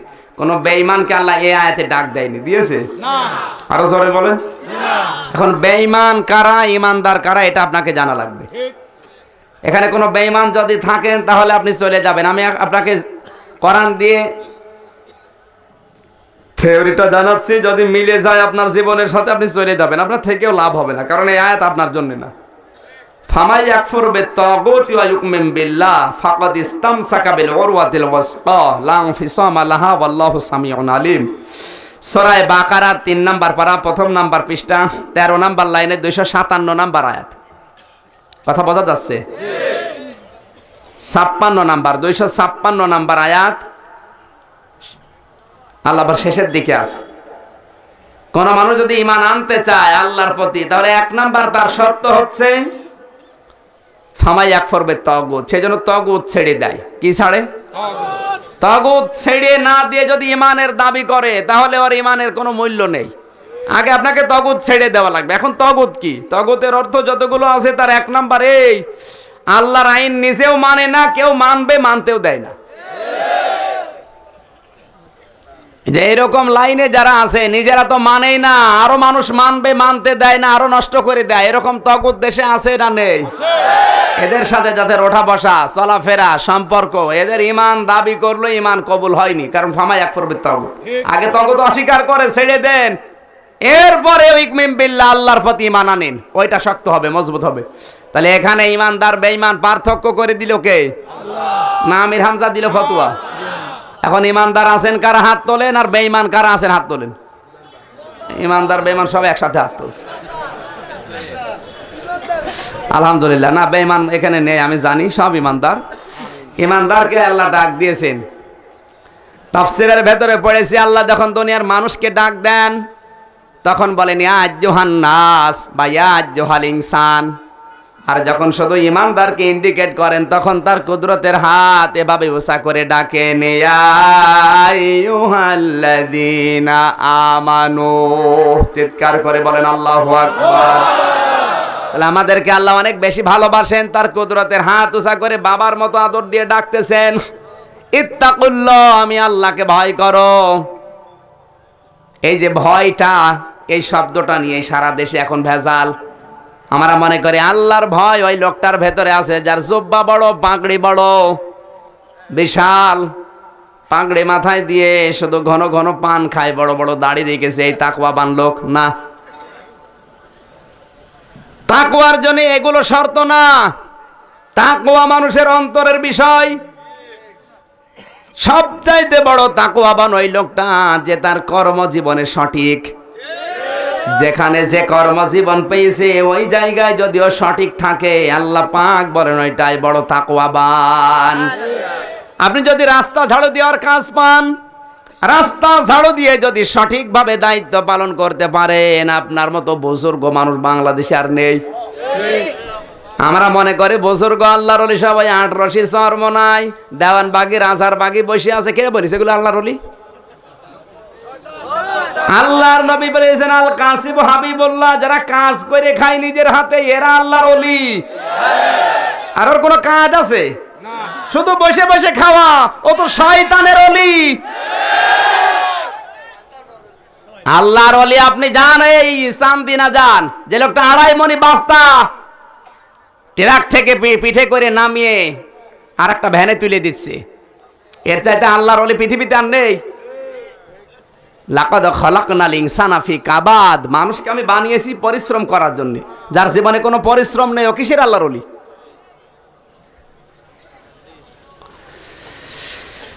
পৃথিবীতে যদি কেউ আল্লাহর ভয়টা এইভাবে তৈরি করতে পারে, তার দ্বারা দুনিয়াও যেমন উপকার পাবে, আখিরাতের ময়দানে সে জাহান্নামের আগুন থেকে আল্লাহ তাকে বাঁচিয়ে দেবে। আমি দেখেছি বাস্তব জীবনে। আমি তো বলছি মানধাত আমলের না, বাস্তব ওয়াজ করছে। এই যে চুয়াডাঙ্গার দর্শনা, চুয়াডাঙ্গার দর্শনার কেরোজ মিল, চিনির মিল, আমি যতদিন পর্যন্ত ওখানে ছিলাম জন্মের পর থেকে আমার মনে হয় কোনো দিন ওই মিলে লাভ হয়েছে আমরা শুনি নাই। কিন্তু মাওলানা নিজামী একজনকে পাঠিয়েছিল এমডি করে। এই লোকটা যাবার প্রথম দিন গেটের দারোয়ানের কাছে যে বলে, বেটা, দারোয়ানও তাকে চেনে না, কারণ নতুন, কেবল আজকে রাতে এসেছে। ডাক দে বলে, বেটা, তোর জামার তোর লাঠিটা আমার হাতে দে। কে আপনি? আমার চাকরি খাবেন? বলে না, আমার দরকার আছে, আমি একটা পরীক্ষার জন্য এসেছি। কারণ উনি জানতেন যে এখানে যারা দায়িত্বে আছে অধিকাংশগুলো ওই দায়িত্ব অবহেলা করে, এই জন্য মিলে লাভ হয় না। ওর ডিউটি হচ্ছে সকাল 10টা থেকে বিকাল 4টা পর্যন্ত, ও আসে বিকাল 4টায়। এই জন্য যে বসে আছে সর্বপ্রথম ওকে পরিচয় দিচ্ছে, আমি কিন্তু নতুন এসেছি কালকে, তোরে যা বললাম তুই তাই কর। ওই যে ছোট্ট ঘর আছে দারোয়ানের, ঘরের ভেতরে তুই ঘুমা, বাকি যা কর আমি দেখছি। দারোয়ানের জামাটা নিজের গায়ে দিয়েছে, ওই যে লাঠি থাকে হাতায়, লাঠিটা একটা নিয়েছে। গেটে দাঁড়িয়ে বসে আছে। হঠাৎ দেখে একটা লোক আসে, পাঞ্জাবি গায়ে দিয়ে, জোব্বা হাতে, তসবি টিপতে টিপতে গাড়ি থেকে নেমে কেবল ঢুকতেছে। দারোয়ান লাঠিটা এইভাবে দিয়ে বলছে, স্যার দাঁড়ান। কেন, কয়টা বাজে? বলছে 10:40। আপনার আসার কথা কয়টায়? 10টায়। আপনি 40 মিনিট লেট করলেন কেন? ও ধমক দিয়ে বলছে, বেটা দারোয়ান, তুমি মনে হয় নতুন এসেছো, আমার চিনতে পারো না। জিএম সাহেব বলছে, আপনাকে আমি চিনি না, চিনি আমার চেনার দরকারও নেই। এখন বাজে কয়টা? 10:40। আপনাকে আমার চাকরি থাকা পর্যন্ত আমি ঢুকতে দেব না। ও বলছে, বেটা তোর চাকরি কিন্তু আজকে খেয়ে ফেলবো। খেয়ে ফেলেন, আমি তাও আপনাকে ঢুকতে দেব না, আপনি চলে যান। আপনি কেন 40 মিনিট লেট করে আসলেন? অনেক বার্গেনিং করার পরে শেষ পর্যন্ত যখন হাত তুলতে গেছে গায়ে, দেখে না এ তো নিচে নামতেছে। ঠিক আছে আপনি যান। ভেতরে পাঠিয়ে দিয়েছে। দারোয়ানকে ডাক দিয়ে বলে, এই তোর জামা তুই গায়ে দে। আমার নিজের পোশাক গুলো এবার আমাকে দে। পোশাক গায়ে দিয়ে দারোয়ানকে দিয়ে খবর পাঠিয়েছে, সেকেন্ড অফিসারকে বল আমার রুমে আসতে। ও যাওয়ার পরে দেখে এতক্ষণ যার সাথে বার্গেনিং করেছি সে দারোয়ান চেয়ারে বসা। ডাক দিয়ে বলে, স্যার আপনি আমারে মাফ করে দেন। বলে, কিসের মাফ? এ দাড়ি কাট, তাড়াতাড়ি করে দাড়ি কাট, তোর জন্য দাড়ি না, এ জব্বা গায়ে দেওয়া তোর দরকার নেই। পাগড়ি মাথায় দিয়েছিস কোন কারণে? এতক্ষণ তো সম্মান দিয়ে কথা বলছিলে, এখন তুই তো করে আরম্ভ করিস। তোর হাতে তসবি, কিসের তসবি তোর? তোর কারণেই তো ইসলামের বদনাম হয়। ইসলাম তো সুশৃঙ্খল। আল্লাহর নবী জীবনে কোনোদিন কোন জায়গায় ফাঁকি দেয়নি, তুই কেন ফাঁকি দিলি? ডাক দিয়ে বলে, স্যার আমি চিল্লাইছিলাম, আসতে দেরি হয়ে গেছে। ধমক আর একটা বেশি দিয়েছ, বেটা তোর কিসের চিল্লা? এইটা তোর আসল চিল্লা। তোর এই যে 8 ঘন্টা করে ডিউটি, এসাই তোর আসল চিল্লা, তুই কিসের চিল্লা দিতে গেছিস? জব্বা গায়ে দিয়ে, পাগড়ে মাথায় দিয়ে, হাতে তসবি, তাকওয়া দেখাও। এইটার নাম তাকওয়া না, তাকওয়া 8 ঘন্টা ডিউটি করা। সরকার 8টা ঘন্টা তোর কাছ থেকে কিনে নিয়েছে। তোর কারণে আজ ইসলামের বদনাম হয়। তোর দাড়ি আজকেই কাটা লাগবে। যতদিন সেনসিটিভ না হবি, রেসপন্সিবিলিটি যতদিন তোর ভেতরে না আসবে, ততদিন তোর জন্য দাড়ি না। বিশ্বনবী একজনকে কথা দিয়েছিলেন যে এই জায়গায় তোর টাকাটা দিয়ে দেব। লোকটার আর মনে নেই। 3 দিন নবী ওই জায়গায় খেয়ে না খেয়ে, যখন খাবারের প্রয়োজন খেয়ে আবার ওই জায়গায় এসে বসে। 3 দিন পরে লোকটার মনে পড়েছে, আল্লাহকে আমি টাকার কথা বলেছিলাম। 3 দিন পরে জায়গায় যেয়ে দেখে ওই জায়গায় নবী বসে আছে। ডাক দিয়ে বলে, হে নবী আপনি এখানে? বলে, হ্যাঁ তুমি তো 3 দিন আগে বলেছিলে যে টাকা নেবে এই জায়গায়। আমি তো তোমার জন্য 3টা দিন কোনো কাজও করতে পারি না, শুধু খাবারের সময় খেয়ে আবার চলে আসি। 3টা দিন আমার কথা রক্ষা করার জন্য আমি বসে আছি, আমার কষ্ট নেই। এই যে তোমার টাকা নাও। আর তোমার 10টায় ডিউটি, 10:40 মিনিটে আসো, ঠিকই তো সই করে বেতন নেবে। এই বেতন কি হালাল হবে? এই বেতন দিয়ে যখন জামা বানাবে, এই বেতন দিয়ে যা খাবার খাবে, ওই খাবার রক্ত, গোশত, চর্বি তৈরি হবে। ওই জামা গায়ে দিয়ে নামাজ পড়বে, তোর সেজদা মাথার উপর উঠবে না। কিসের তাকওয়া তোর?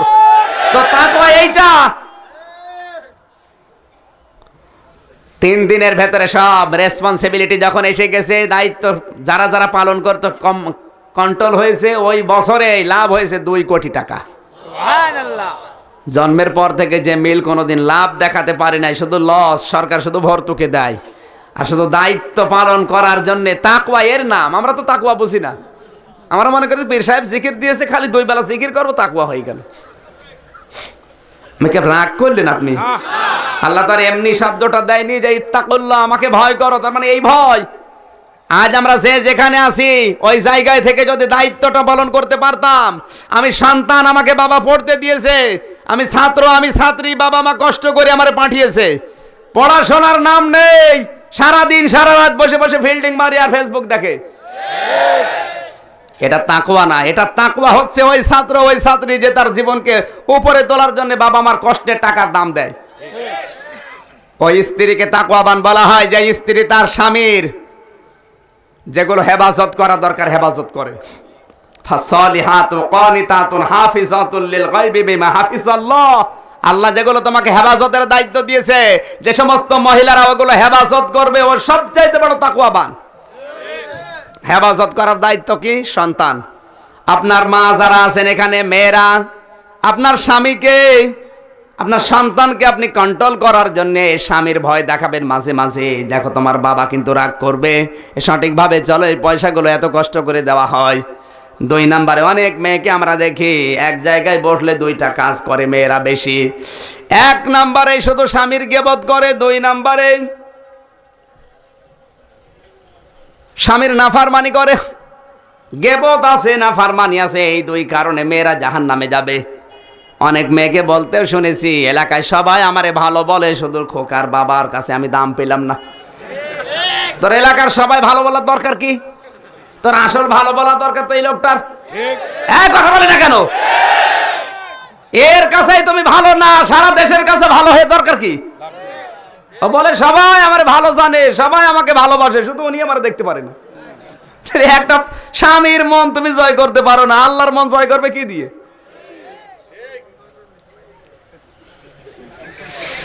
অনেক স্বামীকে কথা বলতে শুনেছি, এলাকায় সবার কাছে আমি ভালো, শুধু খোকার বা মার কাছে আমি দাম পাই না। তো তুমি দাম পাও না কেন? সবার কাছে ভালো হওয়া তোমার দরকার কি? তোমার আসল ভালো হওয়া দরকার স্ত্রীর কাছে। আল্লাহর নবী জানিয়েছেন, আমি আমার স্ত্রীর কাছে সবচাইতে উত্তম। কারণ নবীর ভেতরে তাকওয়া ছিল না? ছিল না? এসব তাকওয়া আমাদের ভেতরে নেই। আমাদের ভেতরে শুধু জুব্বা গায়ে দিয়ে, পাগড়ি মাথায় দিয়ে কার ক্ষতি করবো এই চিন্তা। আমি মাস্টার্সের সার্টিফিকেট তুলতে গেলাম বিশ্ববিদ্যালয়ে 15 সালে, যে দেখি বসে আছে একজন, বললাম আমার সার্টিফিকেট দেন। ওনার কাজ হচ্ছে সই করে, ওখানে দলিল যখন সই করবে, ওই যে সার্টিফিকেট সই করে একটা সিল মেরে দেওয়া। আমি প্রবেশ করার পরে আমারে বলছে, তুই তাড়াতাড়ি কর। আমি বলছি তাড়াতাড়ি তো করছি। কিছুক্ষণ পরে বলছে তাড়াতাড়ি কর। আমি বলছি তাড়াতাড়ি তো করছি। আবার বলছে তাড়াতাড়ি কর, আমি জোহরের নামাজে জামাত ধরবো। আমি বলছি আমিও বাস ধরবো, তাড়াতাড়ি করছে। মাথা নিচু করে বলছে তাড়াতাড়ি কর, 1000 টাকা বের কর। আরে শয়তান, তুমি জামাত ধরবা? কিসে জামাত তোমার? এইটাই তো জামাত।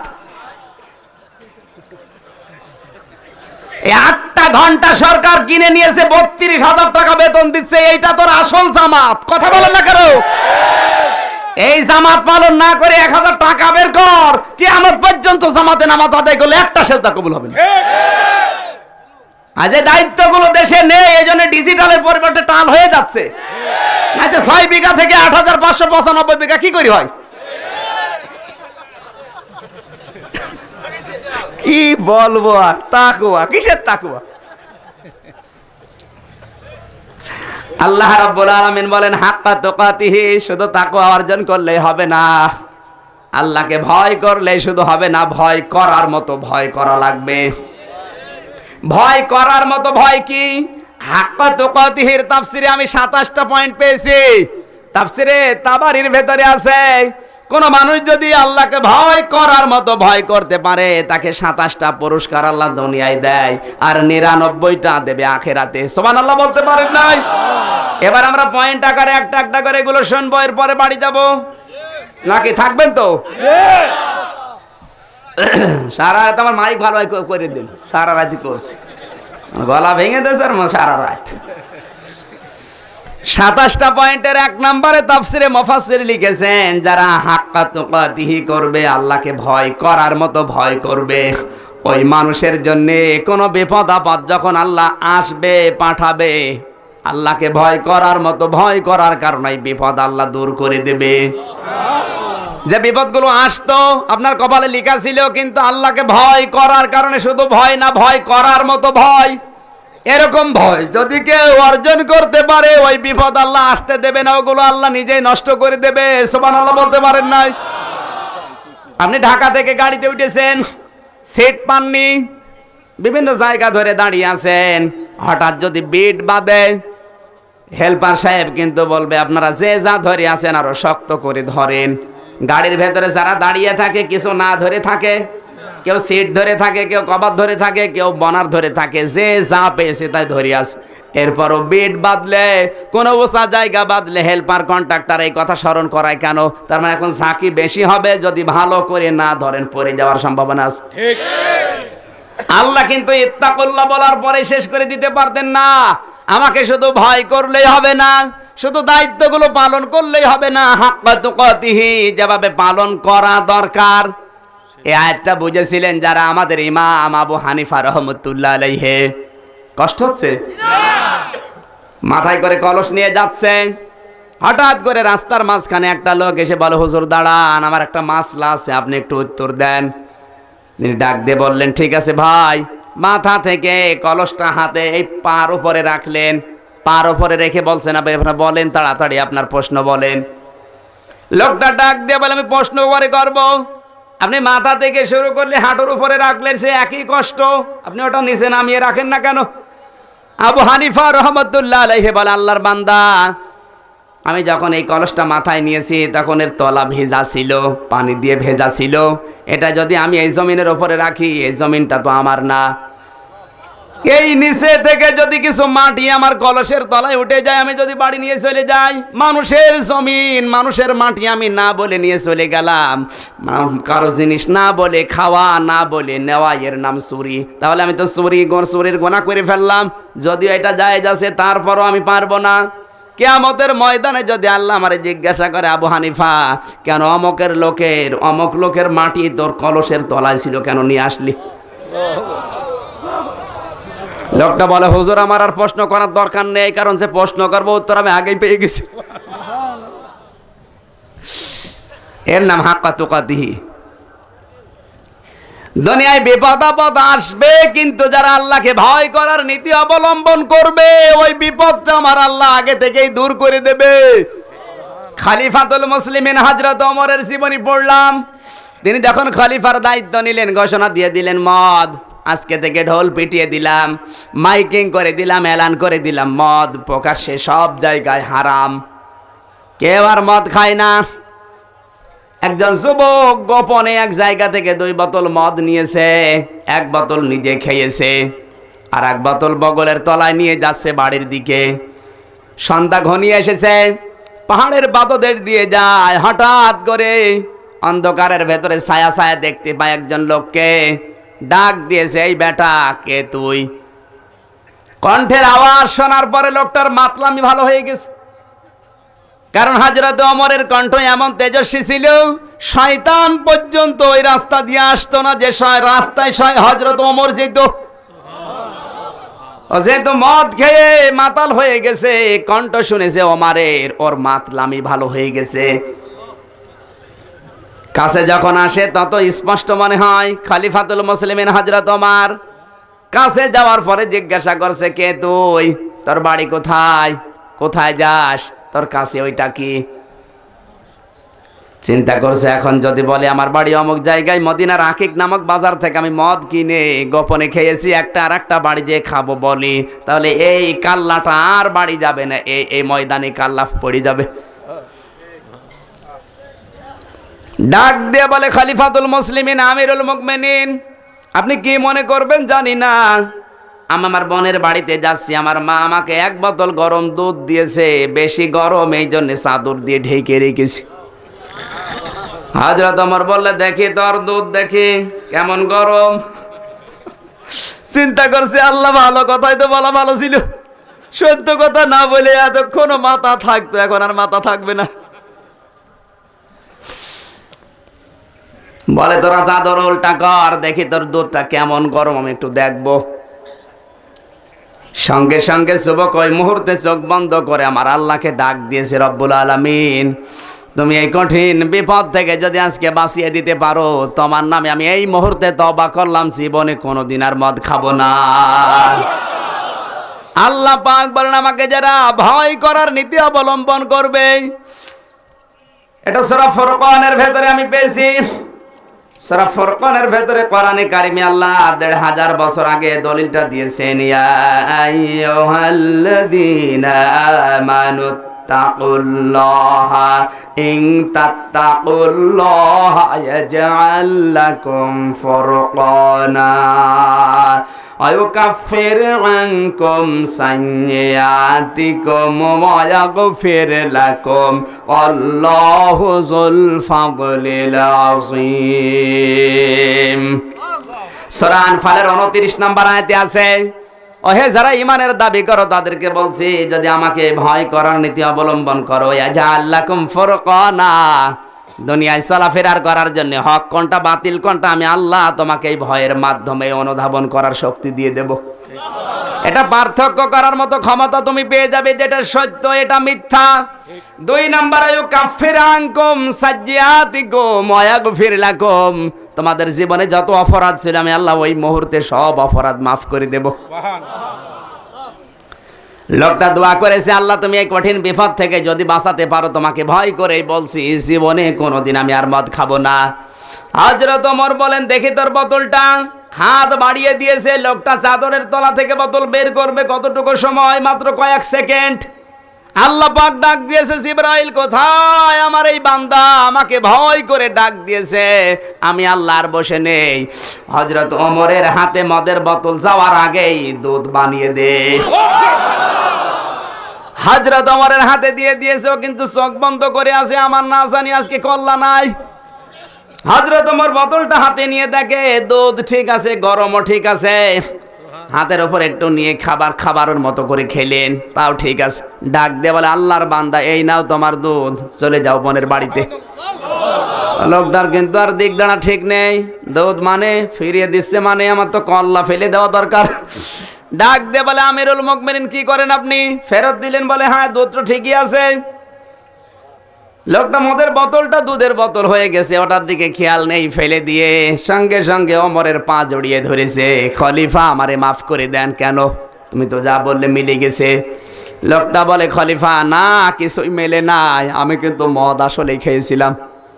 2 নাম্বারে মদের বোতল নিয়ে যাচ্ছিলাম বন্ধুদের নিয়ে আড্ডায় দিয়ে আমি গোপনে খাবো, কিন্তু আপনার চেহারা আর গলার আওয়াজ শুনে আমার মাতলামি ভালো হয়ে গেছে। আপনি যখন বললেন দেখি তোর বোতলটায় কি আছে, তখন আমি শুধু একটা বার আমার আল্লাহকে ডাক দিয়েছিলাম, আল্লাহ কঠিন বিপদ থেকে তুমি যদি আজকে আমাকে বাঁচিয়ে দিতে পারো, তওবা করছি, তোমাকে ভয় করে জীবনে কোনোদিন আমি আর মদ খাবো না। মাত্র কয়েক সেকেন্ড আপনি হাত বাড়িয়েছেন, আমিও তুলে দিয়েছি এই কয়েক সেকেন্ড। এত দ্রুত যদি আমার আল্লাহ আমার মদের বোতলকে দুধে পরিণত করে আপনার হাত থেকে বাঁচিয়ে দিতে পারে, এখন থেকে আমি সত্যি ওই আল্লাহর নামে কসম করে তওবা করলাম, যতদিন বেঁচে আছি কোনোদিন মদের কাছে আমি আর যাব না। আল্লাহকে যারা ভয় করবে, কঠিন বিপদ এসে গেছে, ওই মুহূর্তেও আমার আল্লাহ তাকে বাঁচিয়ে দিতে পারে। কথা বলেন ঠিক কিনা? হাজারো কাহিনী, হাজারো ঘটনা তাফসিরের ভেতর লিখেছে উদ্বুদ্ধ করার জন্য। হাক্কা তুকাতিহির 2 নাম্বার ব্যাখ্যায় আপনাদের কষ্ট হচ্ছে?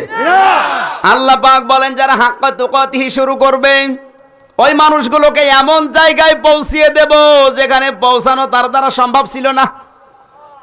কোন মানুষ যখন আল্লাহকে ভয় করার মতো ভয় করবে, তখন এমন জায়গায় তাকে আল্লাহ নিয়ে যাবে, ওই জায়গায় যাওয়ার মতো ক্ষমতা কিন্তু তার ছিল না। আমি কিতাবের ভেতরে দেখেছি, যার নাম শুনলে আজ রহমতুল্লাহ আলাইহি পড়ে মানুষ, অনেকেই দোয়া চায়, আল্লাহ হুজুর দোয়া করেন আল্লাহ যেন আমার সন্তানটাকে আব্দুল কাদের জেলানির মতো বানিয়ে দেয়। কিন্তু আব্দুল কাদের জেলানি যেই মায়ের পেটে এসেছেন, যেই বাবার পৃষ্ঠদেশ থেকে এসেছিলেন, আপনার তো টের পাননি কি ছিল তারা। ওর জীবন পড়ে দেখলাম, হযরতে আবু মুসা জঙ্গি রহমতুল্লাহ আলাইহি 3 দিনের প্রায় না খাওয়া শরীর, দুর্বল হয়ে পড়েছেন তিনি। হেঁটে যাচ্ছিলেন সমুদ্রের পাশ দিয়ে, হঠাৎ দেখে একটা ফল ভেসে আসতেছে, পানি খেয়ে জীবন বাঁচাবে এই নিয়তে তিনি নেমেছেন। ফলটা হাতে পেয়ে খোদার যন্ত্রণায় আর কথা মনে নেই, কার ফল কেন খাবো, কিভাবে আসতেছে না, আগে খেয়ে ফেলেছেন 2 কামড়। 2 কামড় খাওয়ার পরে মনের ভেতরে চিন্তা, আল্লাহ আমি কার ফল খেলাম? কারো জিনিস না বলে নেওয়া, না বলে খাওয়া, এর নাম চুরি। এর নাম চুরি। আমি তো চুরির অপরাধ করে ফেললাম, যদিও ভেসে যাওয়া জিনিস খাওয়া যায় যাচ্ছে, তারপরও আমি তো মালিককে না বলে খেলাম। কিয়ামতে তুমি যদি জিজ্ঞাসা করার, এই মালিক যদি আমারে মাফ না করে, এই মালিক এখন কত সই। এই নদীর ধারে হয়তো বাগান থাকবে, দেখি চলে যায়। হাফ বেলা চলে গেলেন, 6-7 ঘন্টা হাঁটার পরে দেখলেন একটা বাগান, একটা লোক কাজ করছে। ডাক দিয়ে বলে, এই বেটা, এ বাগানের মালিক কই? বলো, ওই যে মুরব্বি বসে আছে, হাতে তসবিহ নিয়ে চেয়ারে বসে আছে, ওইটা বাগানের মালিক। ওখানে যাওয়ার পরে সালাম দিলেন, কে তুমি? আমার নাম আবু মুসা। আমি 3 দিনের না খাওয়া শরীর নিয়ে হাঁটছিলাম, খোদার যন্ত্রণা একটা আপেল পেয়েছিলাম, নদী দিয়ে ভেসে যাচ্ছিল, খেয়েছি। এ বাগানের আপেল হবে এই জন্য আপনার কাছে না বলে খেয়েছি, মাপ চাওয়ার জন্য আসলাম, দয়া করে মাফ করে দেন। লোকটা চিন্তা করলেন সাধারণ মানুষ না, আল্লাহর ভয় যার ভেতরে এত বেশি, অবশ্যই একে দিয়ে কিছু করা যাবে।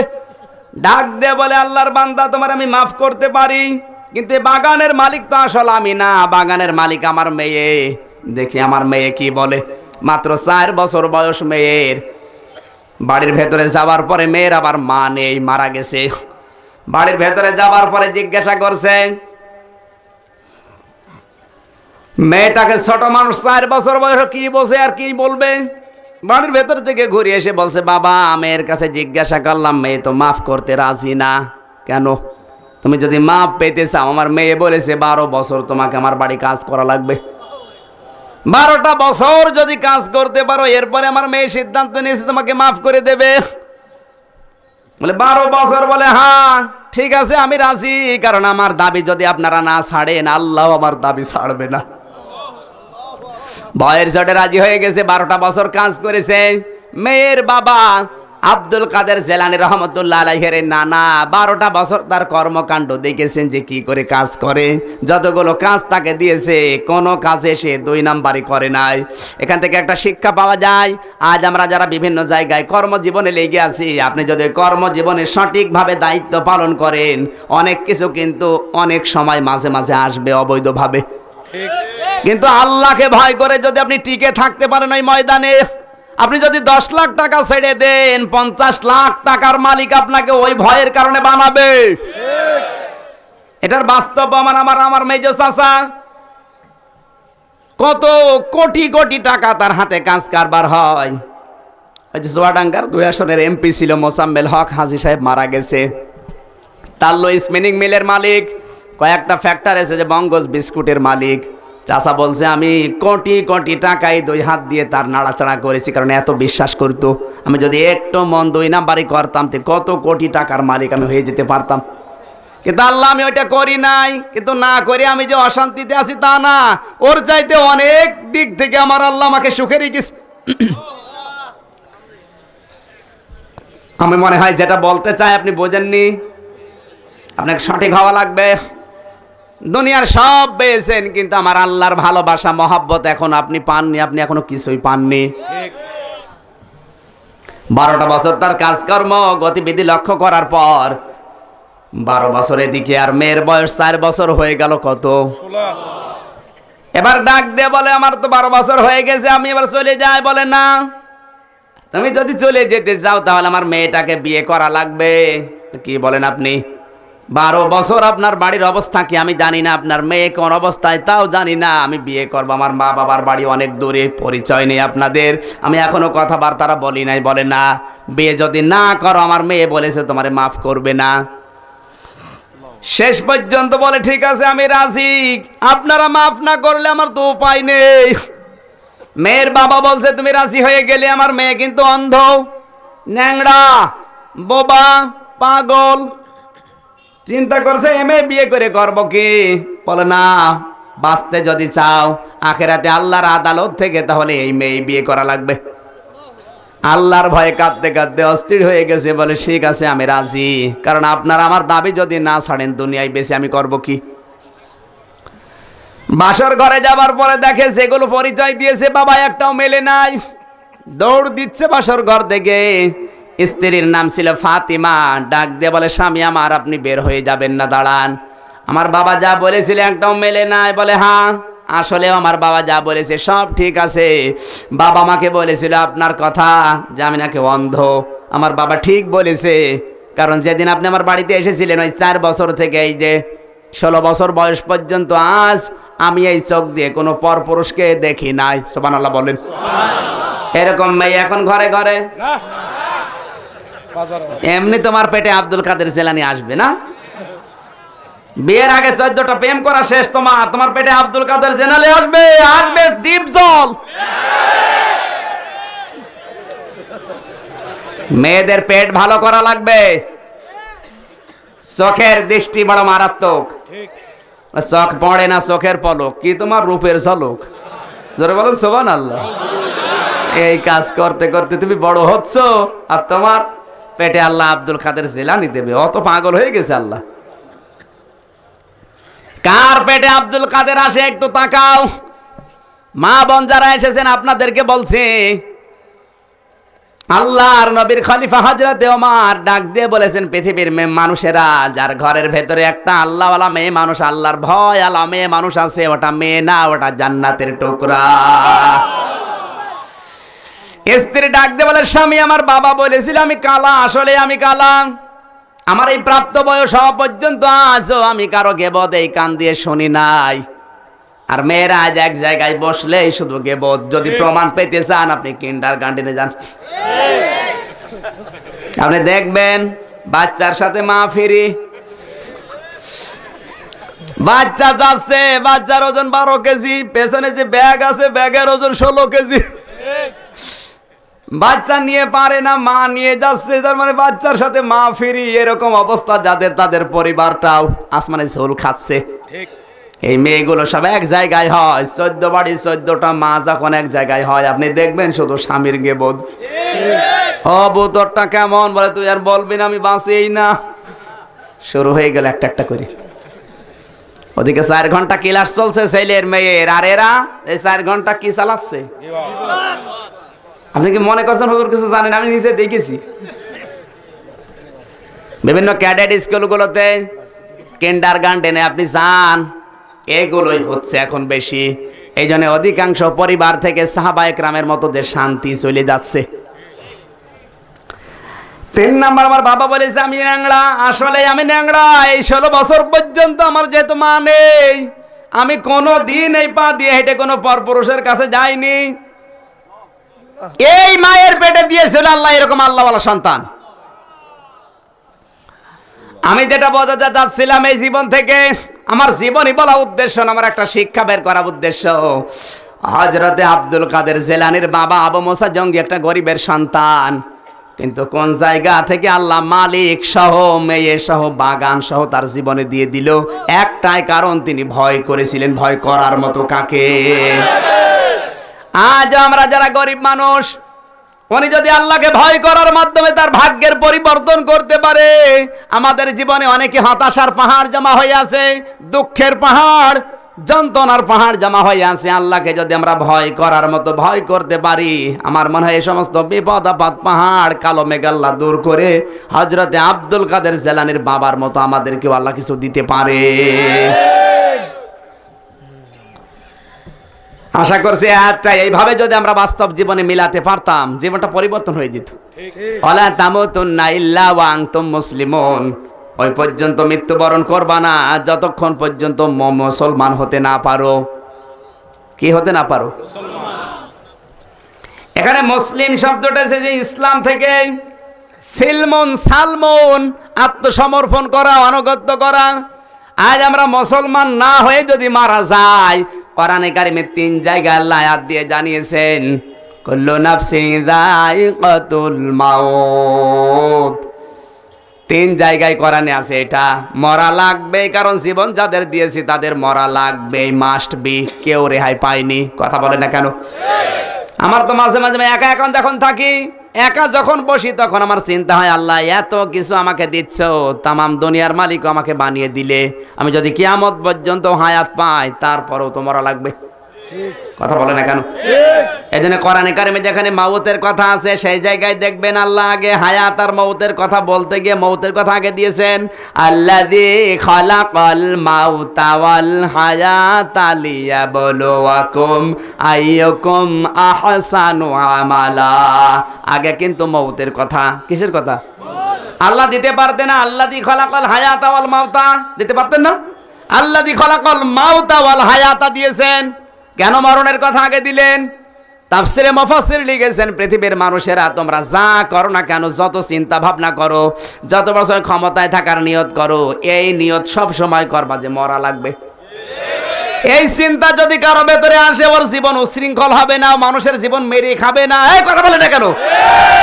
এটা দেওয়ার জন্যই মওত আগে দিয়েছেন। মওত কত প্রকার? মওত মাত্র 2 প্রকার। এই যে মরণটা আল্লাহ দিবে, এরপরে আর একটা মরণ আমার আল্লাহ বানাবে। ওই মরণকে কিয়ামতে জবাই করে দেবে, ওর পরে আর কোনো মরণ হবে না। কিন্তু হায়াত হচ্ছে 5 প্রকার। হায়াত কত প্রকার? 1 নম্বরে আমরা আলমে আরওয়া পার করে ফেলেছি, এটা একটা হায়াত। 2 নম্বরে আলমে বতুন মায়ের পেটের একটা জগৎ 10 মাস 10 দিন, ওইটাও পার করে ফেলেছি। 3 নম্বরে আলমে দুনিয়ায় 60 বছর 70 বছরের একটা জীবন। এরপরে আলমে বারজাক কবরের একটা জগৎ। এরপরে আলমে আখেরাত, আখেরাতের জগৎ, যেটা শুরু হবে আর কোনোদিন শেষ হবে না। আমরা কিন্তু অলরেডি 2টা পার করে ফেলেছি, 2টা সামনে আছে আর মাঝখানেরটায় আছি আমরা। কথা বলেন না কেন? আমরা যা করি কি করা লাগবে? আরো জোরে বলেন। আল্লাহ রাব্বুল আলামিন বলেন মরাই লাগবে, কিন্তু এখানে জানালেন ওয়ালা তামুতুন্না, মরো না। তাহলে আল্লাহর কথা 2 রকম হয়ে গেল। এক জায়গায় বলছে মরা লাগবে, কুল্লু নাফসিন যায়িকাতুল মাউত, আর এখানে বলছে মরা না, মরা লাগবে না, মরো না, ইল্লা ওয়া আনতুম মুসলিমুন, যতক্ষণ মুসলমান হতে না পারো। কি হতে? এখন মুসলমান কাকে বলে? আল্লাহর নবী জানিয়েছেন মান সালিমাল মুসলিমুনা মিন লিসানিহি ওয়া ইয়াদিহি, মুসলমান তো ওই লোকটাকেই বলা হয় যার হাতের দ্বারা, যার মুখের দ্বারা অন্য মানুষ শান্তি পায়। আপনি একটু মিলিয়ে দেখবেন, আপনার নামের আগে শুধু মোহাম্মদ লেখা আছে, নামের শেষে হোসাইন আছে। আপনার আদমশুমারিতে মুসলমানের খাতায় নাম আছে, আগা কাটা আছে। মনে করছেন আমি মুসলমান না। আপনি মুসলমান হওয়ার জন্য নবী শর্ত দিয়েছে 2টা। কয়টা? 1 নাম্বার আপনার এই হাতের দ্বারা। এই হাত বলতে শুধু এই হাত না, মান সালিমাল মুসলিমুনা মিন লিসানিহি ওয়া ইয়াদিহি, এই ইয়াদুন মানে শুধু এই হাত না। এখানে আলেম নেই? ইয়াদুন মানে কি শুধু এই হাত? ইয়াদুন মানে কোন হাত? ইয়াদুন মানে ক্ষমতার হাত। ইয়াদুন মানে ক্ষমতার হাত, আইনের হাত, পাওয়ারের হাত, সম্পদের হাত, আপনার লেখনির হাত। আপনার এই লেখনি দিয়ে কোনো মানুষ যেন বিপদে না পড়ে, আপনার এই হাতের লেখনি দিয়ে কোনো মানুষের জমি যেন জাল দলিল করে আপনার নামে চলে না আসে।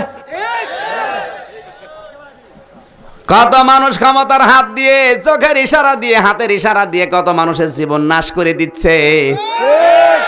আপনি মুসলমান হলেন কি করে? লিসান দিয়েছেন। লিসান মানে জহব্বা।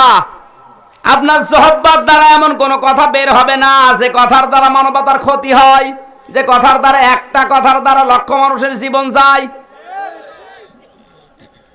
আমি যদি এই লোকটাকে মেরে ফেলি, ইনি যদি ইনার আত্মীয় স্বজন যদি আমাকে মেরে ফেলে, তাহলে ওনার জীবনের গুনাহ যেমন মাফ হয়ে গেছে, আমারও মাফ হয়ে গেছে।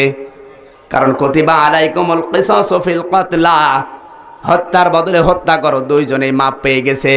কিন্তু আমি যদি আমার ইশারা দিয়ে, আমার মুখ দিয়ে, আমার কথার দ্বারা, আমার বক্তব্যের দ্বারা, আমার ইশারা দিয়ে যদি 1 লক্ষ মানুষ আমি মেরে ফেলি, তাহলে আমাকে আল্লাহ 1 লক্ষ বার দুনিয়ায় মারবে, এরপরে আমার হিসাব। তাহলে আমাকে কিভাবে 1 লক্ষ বার মারবেন? আমার তো জীবন মাত্র একটা। আরো আসতে বলেন। আমার ইশারায়, আমার ক্ষমতায়, আমার পাওয়ারে, আমার বক্তব্যে, আমার মুখের কথায় যদি 1000 মানুষের জীবন নষ্ট হয়, 1000 মানুষ বিপদে পড়ে, তাহলে আমাকে 1000 বার মারা লাগবে, এরপরে আল্লাহ মাফ করবে। তাহলে আমাকে 1000 বার মারবে কি করে? আমার জীবন কয়টা? এই জন্য অংশাংশী মাপ পাবে না। কারণ ওর একটা ইশারায় কত লক্ষ মানুষ মরে যায়। কথা বলেন না কেন? এই দুনিয়ায় এখন 6 জন মানুষ সর্বোচ্চ তালিকায় আছে মানুষ হত্যাকারী। একজন নাম হচ্ছে হিটলার, 6 লক্ষ ইহুদিকে হত্যা করেছে দুনিয়াতে। 2 নম্বরে নাম এসেছে জোসেফ, খ্রিস্টান লোকটা। লোকটা মেরেছে 3 লাখ মানুষ। 3 নম্বরে নাম এসেছে জর্জ ডব্লিউ বুশ। 4 নম্বরে নাম এসেছে নরেন্দ্র মোদি। 4 নম্বরে নাম এসেছে, 5 নম্বরে নাম এসেছে অং সান সুচির। আর 6 নম্বরটা আমি বলতে পারলাম না। আমি মরে গেলেও বলবো না, আমি বলবো যখন বুড়ো হয়ে যাব তখন বলবো। এখন আমি মরে গেলেও বলতে পারলাম না, বুড়ো হলে বলবো। আমি বুড়ো হলে তখন এমনিও মরে যাব, অমনিও মরে যাব, মেরে ফেল বইলে মরবো তখন। আপনি কি বুঝে ফেলেছেন? কি করে বুঝলেন? আমি তো বলেই নাই। ঠিক আছে ভাই, আপনি বুঝলেও বোঝেন, না বুঝলেও না বুঝেন, আমার দরকার নেই।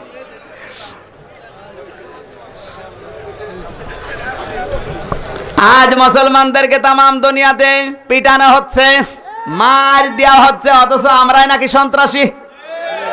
মায়ানমারে মার খায় মুসলমানেরা, গুজরাটে মার খায় মুসলমানেরা, মারে হিন্দুরা, এখানে মারছে বৌদ্ধরা। এই যে ইসরায়েল মারতেছে জেরুজালেমে ইহুদিরা, এমনকি পৃথিবীর সব জায়গায় তাকালে আমরা দেখতে পাচ্ছি অন্যান্য জাতিরা শুধু মারছে মুসলমানদেরকে। ওরা সন্ত্রাসী না, যত দোষ আমাদের। আমরা মায়েরও খাই, আমরাই আবার সন্ত্রাসী। ইসলাম বিদায় করে দিয়ে আপনি শান্তি তালাশ করার চেষ্টায় আছেন, পাবেন না। কারণ শান্তিটা আল্লাহ ইসলামের ভেতরে রেখে দিয়েছে। যিনি ইসলাম আসলামা ইসলামী ইসলামান ফাহুয়া মুসলিমুন, ইসলাম মেনে যারা আত্মসমর্পণ করবে, মুসলমান দাবি করবে, তার মানে ইসলাম মেনে যারা মুসলমান দাবি করবে, ওই মানুষগুলোকে আল্লাহ শান্তিতে রাখবে। জোরে বলেন ঠিক কিনা? একটা লোক কর্মচারী রেখেছিল, এই দোকানদার, কর্মচারীর নাম ছিল ইসলাম। ওই ইসলাম নামে কর্মচারী বেশ ভালোই কাজ করছে। এই দোকানদারের একটা মেয়ে ছিল, নাম হচ্ছে শান্তি। এই ইসলাম শান্তির সাথে তলে তলে লাইন করেছে। দোকানদার টের পেয়েছে, ডাক দে বলে, বেটা তুই আমার দোকানের কর্মচারী, আমার মেয়ের সাথে লাইন। আচ্ছা করে পিটিয়েছে, তোর চাকরি বাদ দিয়ে দিলাম, যা, বের করে দিয়েছে।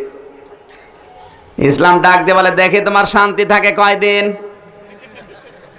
কুমিল্লা স্টেশনে যাওয়ার পরে মোবাইল করেছে, শান্তি তুমি কোথায়? তাড়াতাড়ি আসো, স্টেশনে পালানো লাগবে। ইসলামের কথা মতো শান্তি গুছিয়ে সব নিয়ে গেছে, পালিয়েছে দুইজন অজানার উদ্দেশ্যে। সকালবেলা দোকানদার চিল্লাচ্ছে, আমার শান্তি গেল কোথায়, আমার শান্তি গেল কোথায়? এলাকার লোকজন বলে, কিসের চিল্লাও তুমি? বলে, কেন আমার শান্তি হারিয়ে গেছে, পাচ্ছি না।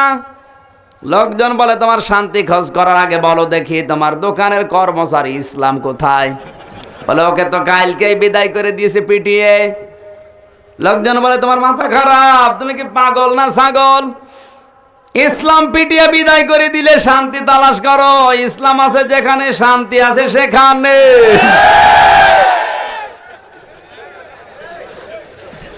যারা প্রেম করছে ওরা কি খুশি গো। এই প্রেম করেন কারা, হাত তোলেন তো।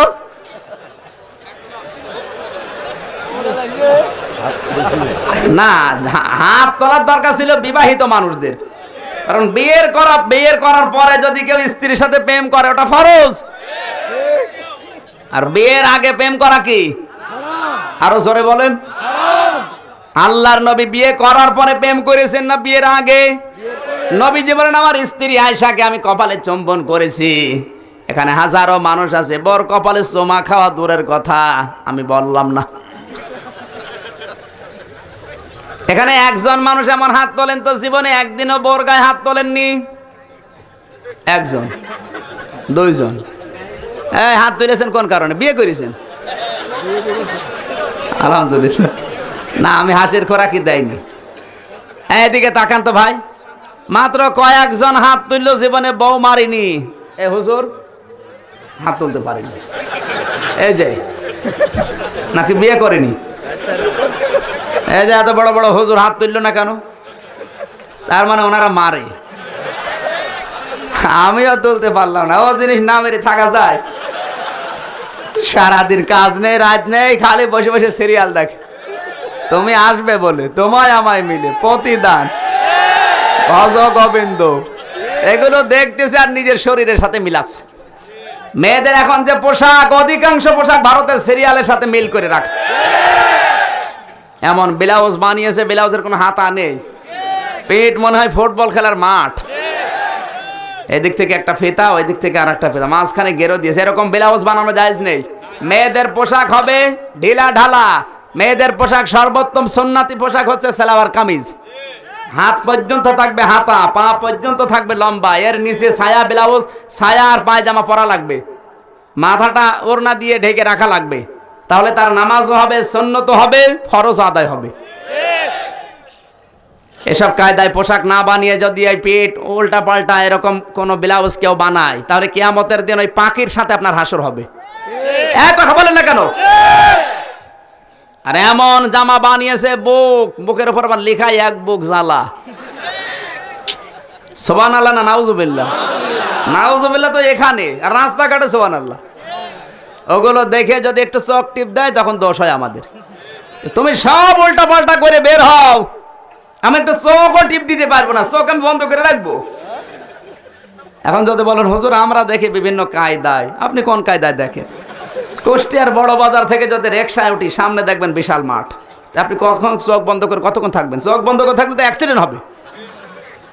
সম্মানিত মা বোনের, হাসির খোরাকি দেওয়ার জন্য না, আপনার শরীরকে ঠিক করেন। ওই যে কুকুরের উদাহরণ দিয়েছিলাম 3টা প্রশ্নে, অনেক মেয়েদের চরিত্রে এই 3টা মিলে যাচ্ছে। ছাগলের মাত্র এতটুকু লেজ, এই লেজ দিয়ে তার লজ্জাস্থান ঢেকে রাখে, আর কুকুরের 1.5 হাত, এরপরও উল্টা করে মানুষকে দেখায়, যা দেখবি দেখ। এত পোশাক আশাক আপনার আছে, ভরে ধরে না, শোকেসে ভর্তি হয়ে গেছে, ধরছে না। আর আপনি কি পরে বের হয়েছেন, কি শাড়ি না মশারি? দাদা আপনারও তো অবস্থা ওই, এতগুলো শাড়ি থাকতেও শরীরকে ঢেকতে পারেন না, তাহলে আপনি আর কুকুর একই। আল্লাহ আমাদের মেয়েদেরকে ফাতেমাতুজ জোহরার মতোই পোশাক, এই যে মদিনায় গিয়েছিলাম, মদিনার মিউজিয়ামে ওই পোশাকটা এখনো আছে। ফাতেমাতুজ জোহরার পোশাক হাত পর্যন্ত হাতা ছিল, পা পর্যন্ত লম্বা ছিল। সালোয়ার কামিজ মেয়েদের জন্য সর্বোত্তম পোশাক, নামাজ আদায় হবে। শাড়ি পরে মেয়েদের নামাজ হয় না, কারণ শাড়ি পরে মেয়েদের যে পর্দাটা আছে, হাতের কবজি, মুখমণ্ডল আর পায়ের পাতা, এই 3টা জায়গা বাদ দিয়ে পুরা শরীর ঢেকে রাখা কি সবাই বলেন? কিন্তু মেয়েরা যখন নামাজে শাড়ি পরে দাঁড়িয়েছে, সেজদা দিতে গেলে যদি মাথা বের হয়ে যায়, চুল বের হয়ে যায়, নামাজ হবে? আর যদি রুকুতে যায় তলপেট বের হয়ে যায়, নামাজ হবে? এই জন্য মেয়েদের সর্বোত্তম পোশাক ওইটা। মা বোনেরা যারা এসেছেন, আপনারা এগুলো শুরু করেন, আমার মনে হয় 300-400 টাকার ভেতরে পর্দাও আদায় হয়ে যাবে, আর আমরাও বেঁচে যাব। ওই 400-500-700 2000-5000 টাকা দিয়ে শাড়ি না কিনে স্বামীকে একটু একটু কষ্ট থেকে বাঁচান। আপনার মন রক্ষা করতে গিয়ে হাজারো ভালো ভালো স্বামী অবৈধ ইনকাম করতে বাধ্য হয়। আপনাকে যে স্বামী আল্লাহ দিয়েছেন, ওইটার যতটুকু ইনকাম, ওইটা নিয়ে আপনি খুশি থাকেন। আল্লাহ আপনাকে বাধ্য না যে ফখরুল ভাইয়ের সাথে আপনার বিয়ে দিতে, এই গরিব মানুষের সাথে বিয়ে দিয়েছে কোন কারণে? ওনার উপায় হচ্ছে মাসে 10,000, আর ওনার উপায় মাসে 5 লাখ। এনার সাথে না দিয়ে ওনার সাথে দিতে পারতো, দেয়নি কেন? পরীক্ষা করার জন্য। আপনি আসলেই সন্তুষ্ট থাকতে পারেন কিনা এই আল্লাহর ওলিকে নিয়ে? ওর মাসে ইনকাম 10,000, আর এমন বউ পেয়েছে ওর বউ সাজতে মাসে 15,000 টাকা চলে যায় বিউটি পার্লারে। এরকম বউ দেশে আছে না নেই? আমি যতটুকু জানি হাজারো পরিবার, আজ 100টা পরিবারের 98টা পরিবার আজ জাহান্নাম। আর এটা হওয়ার পেছনে সবচাইতে বেশি কারণ হচ্ছে বউ। এই বউগুলোর শুধু দোষ না, বউর পেছনে আরেকটা কারণ আছে, বলবো? আপনি এবার রাগ করবেন না?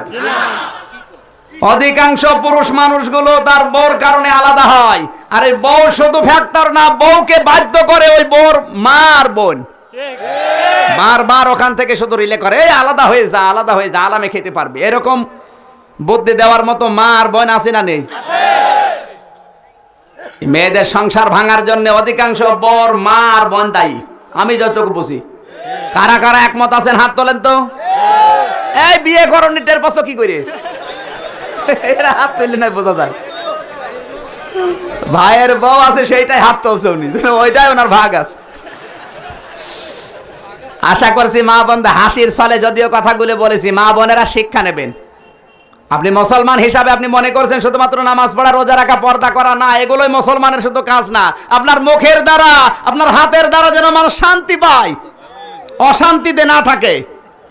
যে মেয়েটা বাড়িতে আসবে পুত্রবধূ হয়ে, শ্বশুর আর শাশুড়ির উচিত হচ্ছে মেয়েটাকে নিজের ছোট মেয়ের মতো মনে করা।